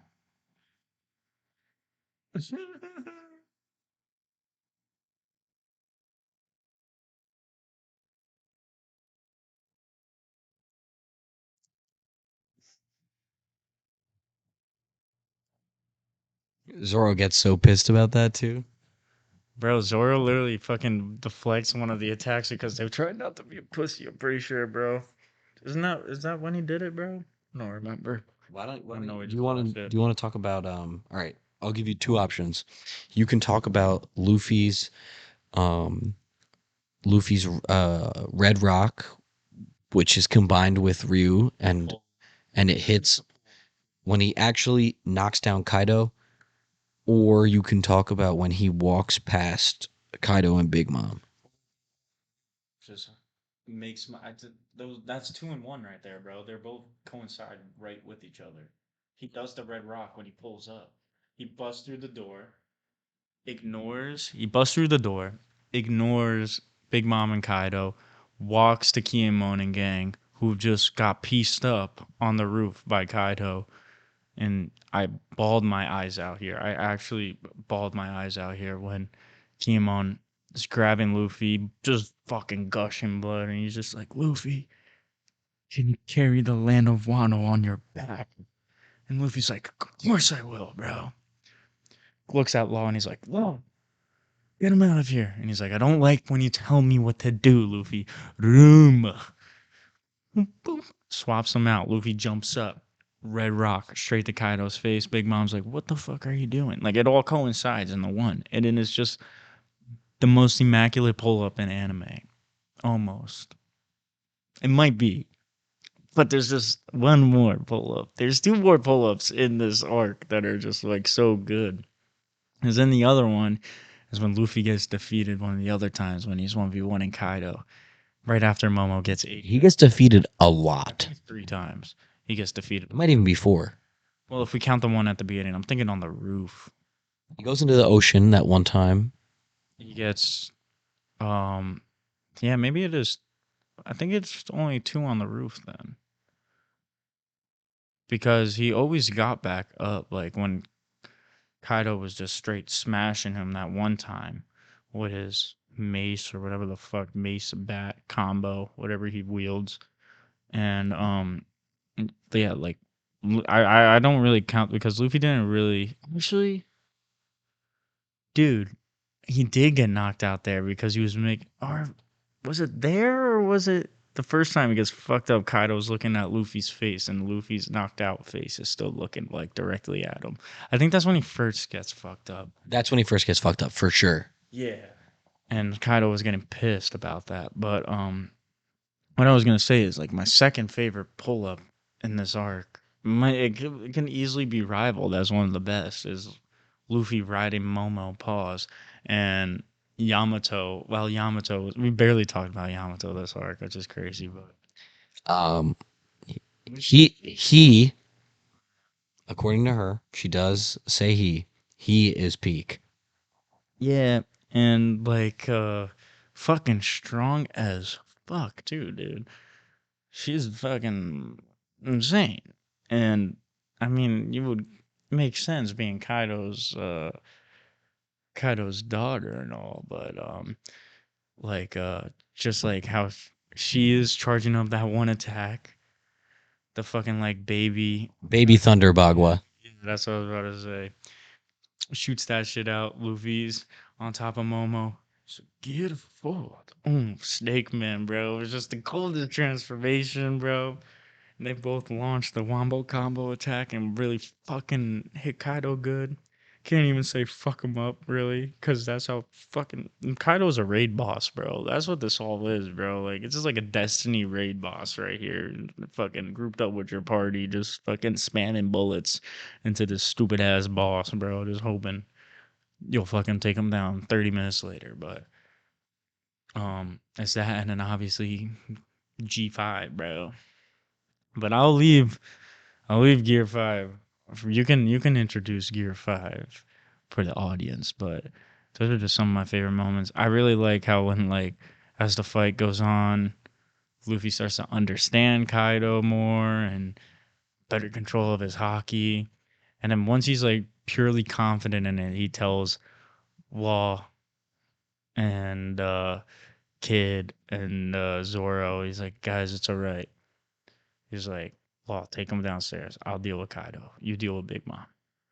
And he was like, all right, we'll fucking do this. Don't lose. Like that was also like one of my favorite scenes. And then that's when you get like Kaido, like, so you really think you're one of them. Cause then Luffy's like, that's like their pure conquerors clash right there. Yeah, and Kaido does a little, like you see in the background, yeah, of Rocks, Shanks, Whitebeard, Roger. They all show up. Odin. I think those are the five actually that he thinks of when he thinks of one of them, like people that he would scrap with and be a little bit nervous. Um, and I'll go back to Zoro Glaze here because one of my favorite scenes is when Zoro successfully cuts Kaido, and as Zoro is coming in, Big Mom, even Big Mom realizes not Zoro, Kaido needs to dodge, and she's like, Kaido, dodge. Like she says that out loud. That's already crazy. You have a Yonko so scared of you, she actually asks him to dodge. And as Zoro is coming in, Kaido is saying in his head, why the fuck am I getting that same feeling I got with Odin? And he gets flashbacks to Odin cutting him because Odin's the only other person that successfully cut him. So thwarted Odin's plans. Am I tripping on that? Like someone snuck Odin, and then Kaido dealt that finishing blow. No, Kaido killed him when he was in the oil. Like, literally just shot him in the face. No, I'm saying when they were fighting though to like imprison him. Because remember, Odin comes back and they have their fight, but Odin gets snuck. I don't remember who he gets snuck by, and then Kaido holds that kind of like in the back of his head where he's like, I never got to truly defeat him. The oil shit was stupid too. That's on Kaido because he just shot him in the face with a gun. No, yeah. So stupid. So that's on Kaido. But besides the point, Zoro does successfully get a cut on Kaido. But it's also crazy because it's a humbling moment for Zoro when he says in his head, that was every ounce of my strength, the last of what I had, and that's all I did. It also shows you the power scaling between Luffy and Zoro because you watch Zoro do 100% and he barely touched Kaido. Now think of what that means for how strong Luffy is. Okay, next, my favorite scene of Roof Piece I have to discuss besides Gear 5. It might be episode 1018 is when Luffy punches Kaido and uses a Ryu attack. So it's different from the Red Rock. He does the punch where he literally doesn't actually make contact with Kaido's body. And Luffy is getting all the flashbacks to Old Man Hyo telling him how to use Ryu, and all like the pink petals are going, like the cherry blossom petals. And he does the punch and fucks Kaido up with that punch. And one of my favorite scenes in Wano. It's the small things. It's Law. He's like on the ground and he looks up and Law says out loud, he's not even touching him. And I said to Tommy before, it's the first time in the series that Law for real recognizes that Luffy is that guy. Like, it's one of the few times Law acknowledges that Luffy is just stronger than him because he sees the damage Luffy could do to Kaido and realizes, like, Luffy could win. That scene is really cool. It's one of my favorites. Um, and we're about to get into Gear 5. Can we cut the commercial before Gear 5? Yeah, we will. Because, like, look at this. Is this from Wano? Just from Wano, yeah. Been talking about Wano for 45 minutes, guys. So fucking stacked up this arc is. I mean, it needs to be discussed, though, bro. You know what I'm saying? It does. I'm pulling up something for the audience. Shit, though. 'Cause we didn't really talk about Otama and Yamato's connection to Ace, really, and how Ace was there, and how Ace was like, I will fucking help you guys, like, free the land of Wano. Like, I will be back. But then he dies before he can keep that promise. Yeah, bro. This is not it. I'm getting annoyed. One Piece, Ryu, uh, Kaido. It was Post. Post production, I dude. found it. I found it, guys.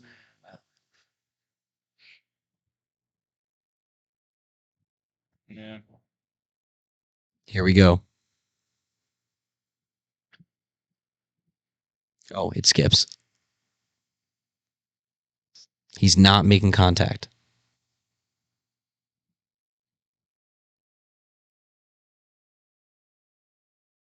Yeah, bro. I was in love with One Piece during this Look time. at this, bro.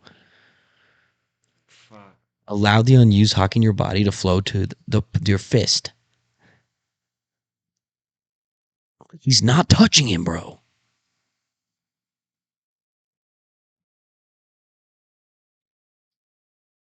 Oh my god, the music. You guys can't hear it, but He's fucking him up so That bad was like, here. bro.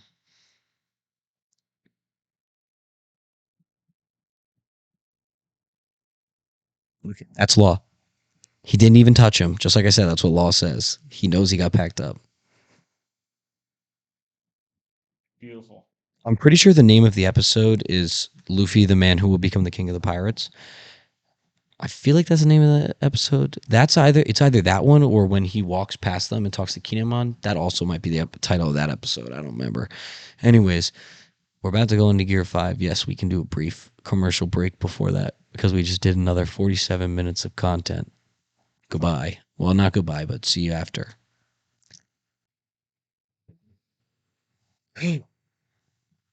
Wano, Wano, Wano. Long as you may be. We can briefly, we're not even going to discuss, but we'll just honorable mentions. Marco pull up is cool. Zoro gets Emma. He cuts off the side of the cliff with Emma, which is cool. It sucks the power out of him, so he realizes he's got to get stronger. All of that is cool. From the blade he got in Thriller Bark from fuck was that guy's name, bro? Fuck, I'm forgetting. But I don't the remember his OG name. Yeah, yeah, samurai. yeah. Yeah, but we're not even going to discuss it. But honorable mention.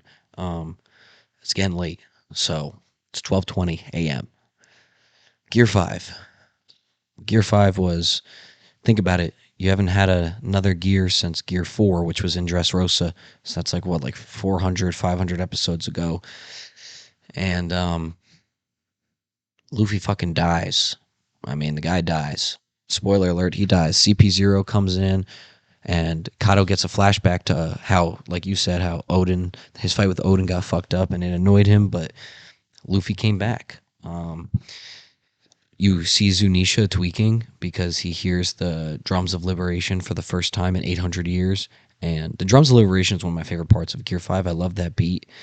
When Luffy's heart, I always love the animation for Luffy's heart starting up and going to the flow. And you see dead Luffy and his hair starts going white and he smiles. Yeah. And he wakes up and you see him just, he's like tripping around because he's like getting used to it, and then all of a sudden everything gets bouncy, and he's like laughing, and the Conqueror's hockey is going nuts. He splits the sky by himself, and you get context to sky splitting with Conqueror's clashes back when the Odin backstory when Roger and Whitebeard. yeah when they do their clash, bro, and it splits the sky. Luffy did it alone. And he does it a couple times with Kaido, so you know, like, damn, Luffy is on this level just in base form. Like he was doing that in base form. Now he's just doing it by himself in Gear 5, which is beautiful to see. Um, Luffy just jumps in power so heavily with the Toon Force being activated. Everything just changes. The whole fighting style is so unique and just like you don't see any other characters in fiction doing this. Like the closest thing to it, I think, is like Thanos with the Reality Stone because he's bending reality. Luffy's bending reality, and outside of like Tom and Jerry or Rick Sanchez, you know, because Rick Sanchez is kind of like a god and can do like whatever he wants, but yeah. Luffy is, I mean, he grabs Kaido and spins him around, and Jump ropes. everything is just goofy. Like everything gets goofy, and it's like it's Luffy's always talking about being free. Gear 5 is the embodiment of freedom. Luffy can fight how he wants to fight, and it's all he ever said. Being king is not about ruling; it's about being the most free man alive. He says that to Rayleigh, and Rayleigh realizes just how many parallels there are to Roger when Luffy says that. But yeah, Gear 5 is just peak. I mean, the guy grabs lightning. I mean, you just start to really see just how reality bending Luffy is, and you realize this is how he fucking beats Kaido. Animators just went so stupid, bro. They drew something so They silly. got Warner Bros. To help them do the Gear 5 reveal. And for my brothers and sisters who were there, bro, like that hype building up to Gear 5 was unmatched, bro. There's only a couple times in anime fandom that like you had a hype moment like that, like Goku Ultra Instinct back when I was a sophomore in high school, bro. Like that was like that's the thing that comes to my mind, dude. You have like the ending to Attack on Titan, like those type of I know I'm not saying it, but I'm saying like those types of things, bro. Like that had the anime community on a chokehold, bro. And Gear 5 was one of those things. The worst kept secret in anime. Luffy in Gear 5 surpasses Naruto. That's no brainer. That's a no brainer. But Ichigo still probably beats him. And I will stand. I will die on that hill. No spoilers. Does Eren beat him? No. No. Does anybody in Attack on Titan beat him? No, bro. Naruto, bro. You can have just a fucking Sakura can solo the AOT verse from my Naruto heads that know. And that's a fact. Does Zoro beat Naruto? No. Does Zoro beat Eren? Yes. Okay. Bro, Attack on Titan scaling is like down. But Does Zoro beat hold on. Why am I blanking right now? What the hell? you're gonna say Levi? No. Because he doesn't beat anybody. I mean, he beats everybody in Attack on Titan. No. JJK. Gojo? Itadori. Does Zoro beat Itadori? That's something big. That can be a conversation. Matters when you're talking about. You're talking about the Itadori you know, like right now? Probably.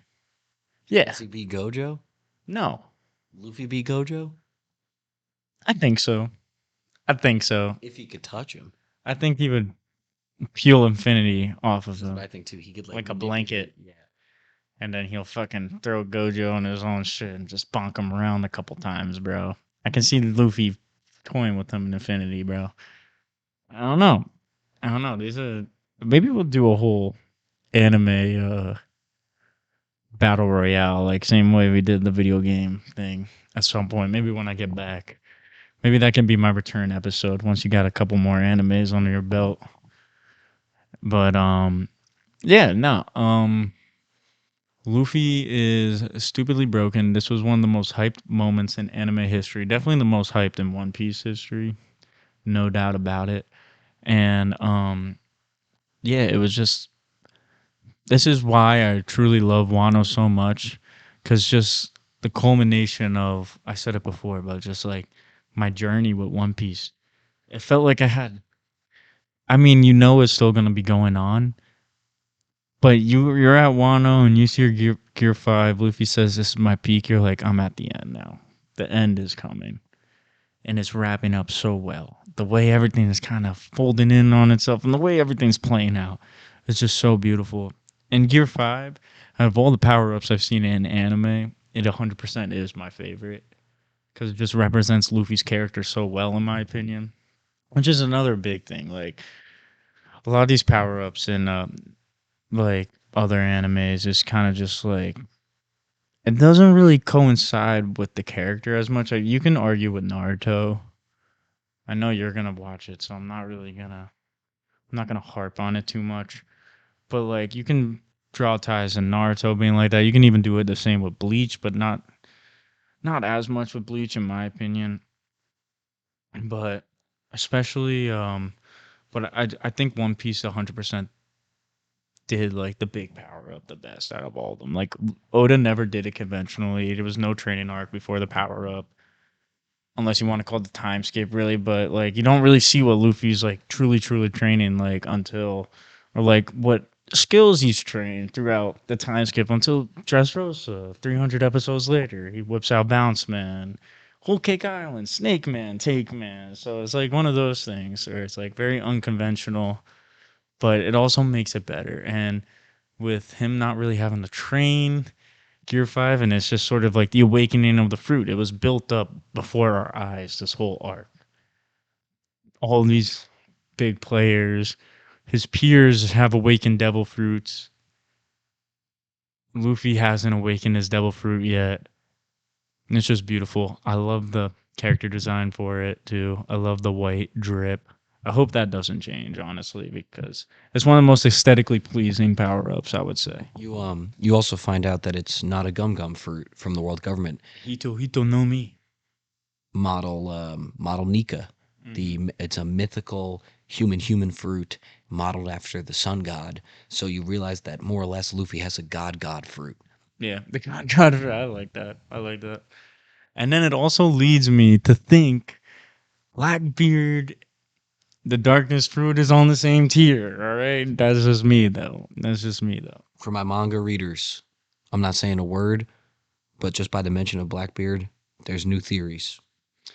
Alrighty, but nah, man, it just like shows you why the government wanted him taken out so bad because then you really start getting like all this Joy Boy lore, and he's been sprinkled, bro.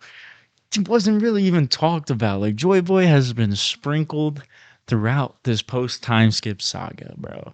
All the way back in Fishman Island, him apologizing to the fishmen for inevitably destroying their island, to them fucking going all the way up to here now. And then like you have Skypiea as well, and like how all those drawbacks, like you can say Oda planned it out, he didn't plan it out to this succession. Like, I mean, he originally planned One Piece to end at Marineford. Like the warlords were the big threat at the beginning, but then he just cooked too hard and he was like, I just gotta keep going.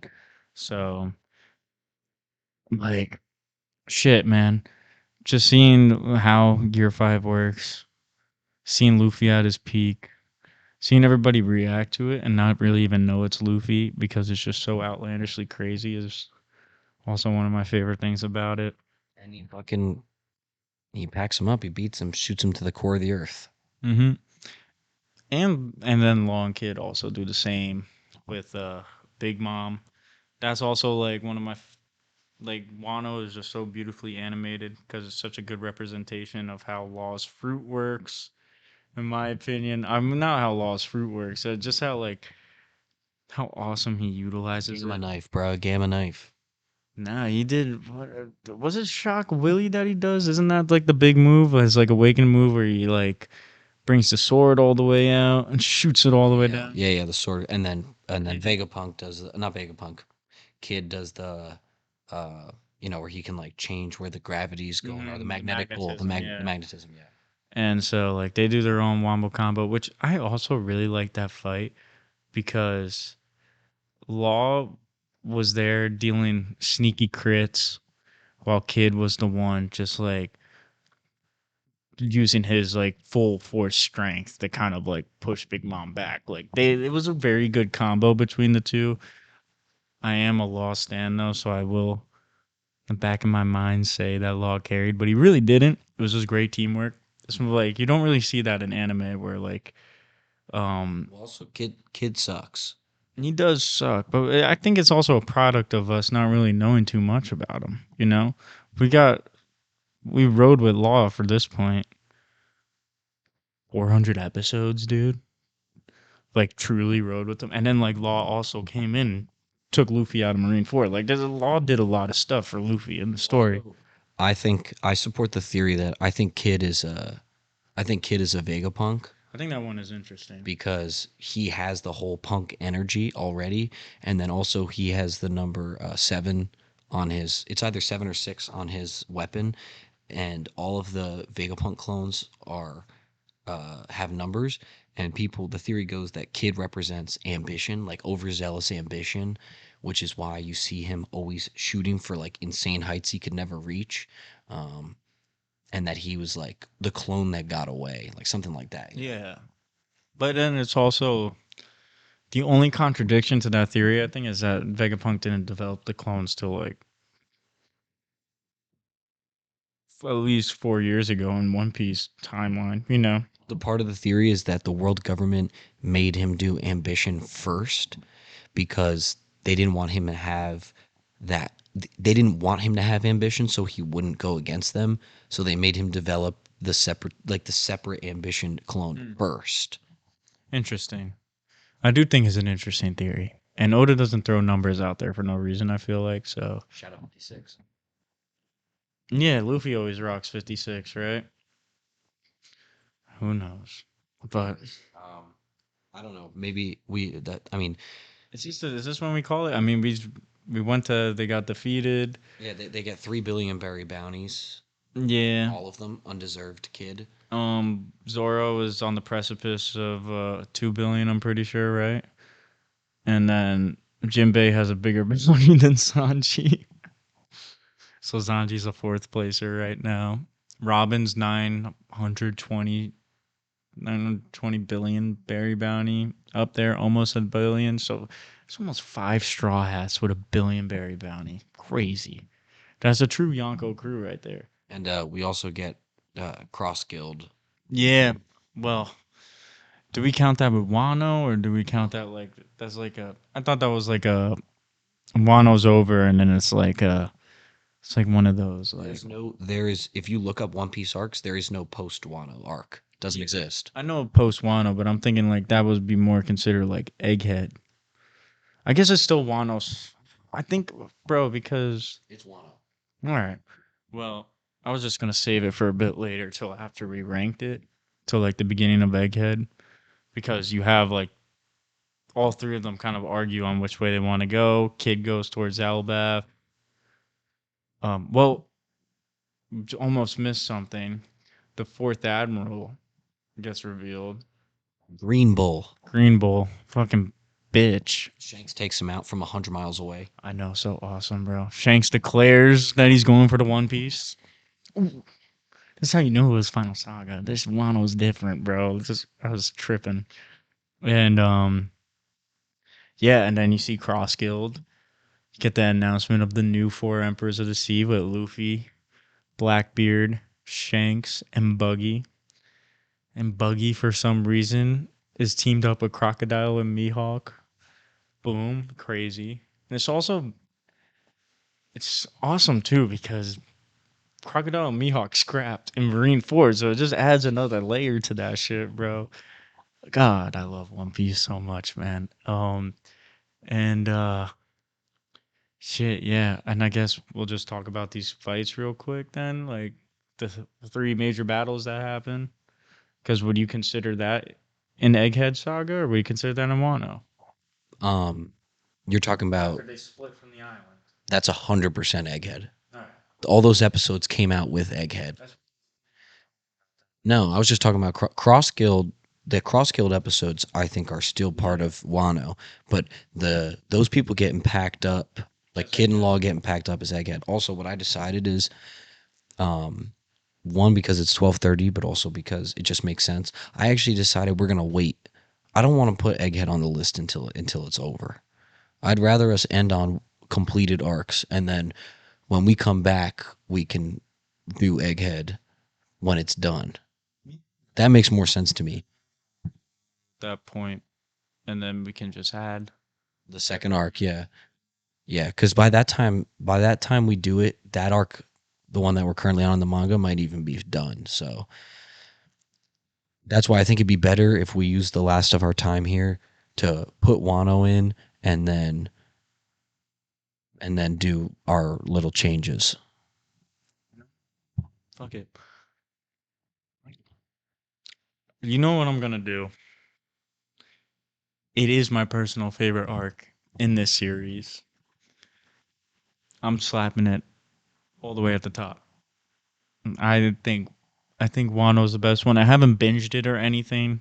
I've watched it concurrently, so it's just like I've just watched it in chunks up until I was just watching it weekly for however long I've been watching One Piece weekly up to this point. So it's just like, yeah, I was slapped because honestly, it has to be better than Impel Down Marine 4, dude. And I love both of those arcs. I love all the arcs in S tier. I love all the arcs in S A B C is okay. But it's like yeah, no, I just think it has to be at the top. Just too much happens. It is such a nice little bow tie to a saga and to Luffy becoming emperor and the kickoff to the final saga. I just think it's a beautiful way for how Oda did it. And just the tie-ins from all the like this thing was hyped up from technically Punk Hazard, you know. Well, like Fishman Island, but like more so Punk Hazard when you run into Momo and Kiyomon. And you know Wano's a thing at that point. You know they're going to Wano. So yeah, I'm slapping it at the top of S. Say what you will about the pacing. Oh, it's so long. Which I'm low-key contradicting myself because of Dressrosa and Whole Cake, but now the anime is beautiful, you know? You don't really have the screen shakes as much. You have nice fluid animation. We were literally talking about it before with the new episode. There's barely a still frame in it anymore, bro. Yeah, the pacing can be kind of like iffy at points, but it's still like fluid and fun to watch. Like One Piece has aged well, is what I'm trying to say, like a wine or a whiskey. So I'm slapping it at the top of the list. Um, so this is where I'm at. Um, Annoying as it may be, I do actually agree with you.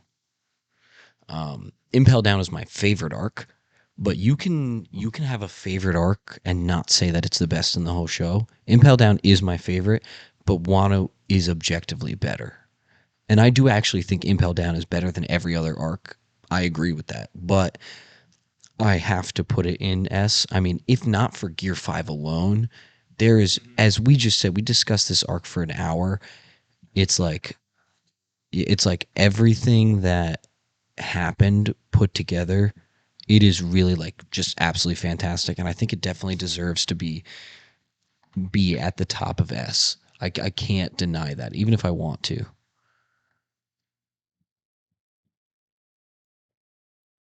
I guess we could do like an egghead spitball real quick though. No, Tommy, we can't. We can just do Tommy, we can't. We're saving it. We're saving it. It's just a quick 12, one. bro. It's 12:40.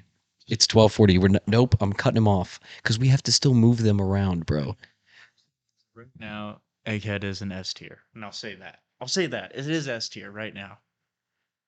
I will say that. We don't have to put it on the list. Just personally, it is an S tier arc. All right. I've got thoughts on it, but I can't share until he's seen it all. So, and as much as I would be down, like I said, it's almost 1 a.m. and we're gonna save Egghead for when he's seen it all. You know, if you were just a manga reader, we'd be doing Egghead right now. But I'm illiterate, bro. I like my weekly Sunday, Monday catch up to One Piece, even though it's Tuesday and I watched it today. But I just like but to get yes. Okay. So now we're at the end, and what we have to do now is it won't be even these won't be final, but now that we're going before we're gonna have a long break before we do this again, we get to move some things around how we see fit. So yeah, I mean this is first. yeah, yeah. So the way that we discussed this beforehand was that we would say we would each get to say an arc that we feel very strongly should be in a tier above where it is now. Um, so mine personally is Arlong Park. I think that Arlong Park is S, not A, and reason being because yeah, I may glaze it, but I think that Arlong Park is perfect, and I think a perfect arc should be in the perfect top category. S more or less means perfection. And as I've talked about throughout this entire series, I feel like I might have brought up Arlong Park in every episode. I think that it is perfectly written. It's not even that long, and it just gets the point across. One of my favorite scenes in One Piece is Luffy putting the straw hat on Nami's head and basically saying like, "You don't need to worry anymore. You're my friend, and I'm gonna take care of this for you." And it's beautiful. And I think that Arlong Park deserves to be in S tier with the other goats. I think it wouldn't stick out up there. It is the true stepping stone, though. It's the true like first One Piece arc. If you get what I'm saying, I agree with you. like yeah, it is beautiful. It's it's beautiful, yeah. And but my only thing is like I truly in my soul, I don't think I can put Arlong Park over Water 7. Like I think Water 7 is better than Arlong Park. Like we can have people debate it in the comments or whatever, and you can give us our takes. But I do, I think it could be moved up in A, but I would never. I don't think I just don't think I'd put it in S. That's just me though. But how are we doing this, y'all? Are we gonna do the freebie? Or do you wanna? Well, I say that we have two options because there is a way that it works out for the rule you set and for what I said. Because if we move Water 7 and Darlong Park into S, then Water 7 would still be ahead of it. But they would just be living in the same tier as they are now. But it would be at the bottom of S. Be at the sacrifice of Drum Island, which is like, as we've been talking about One Piece all this time, bro. Like I've said it on camera, I might have said it, but I've definitely said it off cam where I'm just like, I really do think Drum Island deserves to be a bottom A tier type of arc. I really love Drum Island, and not even I just love just just the writing of the crew within it and just like what the crew would do for each other. But then you can say the same with Arlong. Water 7. So it's just like, let's do it, bro. Let's do Water 7, Arlong, and S. Damn, this is craziness. That Going A, this whole tier list, but let's just do Water 7. And because I just think, I just can't, I don't know. I just don't see, I don't see it. I don't see it. I don't see Arlong being better. now I'll tell you this, bro. I I would be down to put I would be down to do three moves right now. Three moves. Little Garden, bottom B, Drum Island, bottom A, Dressrosa, top of A. Yeah, I'm Three moves, three I'm with that. moves, I'm honestly with that. Yeah, that's good. I three like that. moves. Here we go. Little Garden. Because Little Garden, yeah, as we were saying off cam, it isn't a C tier art. Especially now with what's going down in Egghead. It's definitely not a C tier art. We just got beautiful callbacks, so it's just like, yeah, like that's all I can really say, man. Shout out Drum Island finally making it. We made it out the mud. So the question comes down to I think I don't know if there's anything else that I feel strongly about needing to move, at least not yet. I'm kind of satisfied with what we have. Me too. One Piece is kind of a perfect anime, so it makes sense that the S tier arcs there'd be so many. It doesn't shock me, and I think later when we do end up doing Egghead, we could start making more tiers, like an A minus and an SS. Like we could Yeah. start adding those later. But let's run through what we've gotten to for now. So it's E tier, which is the thing. So if we were gonna do it all over again, I said we just would have started with like the double S right after Yeah, I the agree. I SS agree. tier. But you know, it is what it is, bro. All right, let's go through our Because for you can now. definitely last thing is like you can definitely categorize that S tier. As good and awesome as those arcs are, there's levels to the shit when it's One Piece. No, So 100%. You could definitely categorize the S tiers because it's so stacked. You could definitely categorize it. I think you could even do an SS and S and S minus. Like you could break it into three feels like categories. an anime within its own, bro. It's like its own show. It feels like at some point. But yeah, fuck. Let's do the last friend down. The rundown we have in S tier: Wano, Impel Down, Marineford, Enies Lobby, Sabaody, Alabasta, Water 7, Arlong Park. In A tier: Dressrosa, Post Enies Lobby, Whole Cake Island, Post War, Amazon Lily, Baratier, Drum Island. In B: Loketown, Punk Hazard, Reverie, Return to Sabaody, Thriller Bark, Jaya, Romance Dawn, Skypiea, Little Garden. In C: Zozao, Fishman Island, Sierra Village, Reverse Mountain, Whiskey Peak, Orangetown. And then in D: Long Ring Longland. Now let me tell you something. I said at the beginning of this that this was the end of the series, but it's not. This is basically going to be now an ongoing series until One Piece ends, where we're going to periodically come back with more episodes. And but for today, for this long one, this is where we're going to end. We will be back to discuss Egghead. For my manga readers, we will discuss the arc after. Next episode, when this comes out, I probably will be a manga reader too. There's a there's a chance. Not a high chance, there's a chance. I would say there's like a 50-50. Give it a coin toss. And I will be caught up. But yeah, no. The series has been a lot of fun to do. I don't really get to nerd out on One Piece like this too often. Like this is one of the only dudes in our circle that really watches One Piece like that, and it was just a lot of fun doing this. I really enjoyed it. no matter what shitty takes we might have or how bad I remember some of these arcs, it was still a lot of fun just to recount them and go through the journey again, you know? And yeah, I appreciate y'all sticking around and watching this. If you're in the end, shout out you. You're a real one. But yeah, fuck man. It's been good. It's been easy. The host with the most, Yes, sir. you know. Don't worry, guys. He will be back. Just a little break, but we did it for now. Anyways, I'm Congrats to us, bro. yes. Congrats to us. This is 8.5 hours of us just talking One Piece over like a month. Like we did this once a week, basically. I think there was like only 1 week we didn't do it while we were filming all these, which is crazy. Because we would just link up and then we would just record for 2 hours, 3 hours. That is what would happen. Um. Okay. As much as I would love to keep going, we got to close out. So what I'll say is, as always, thank you guys for watching the internet safe space, and we'll see you when we see you. Peace out, ladies and gents, and all.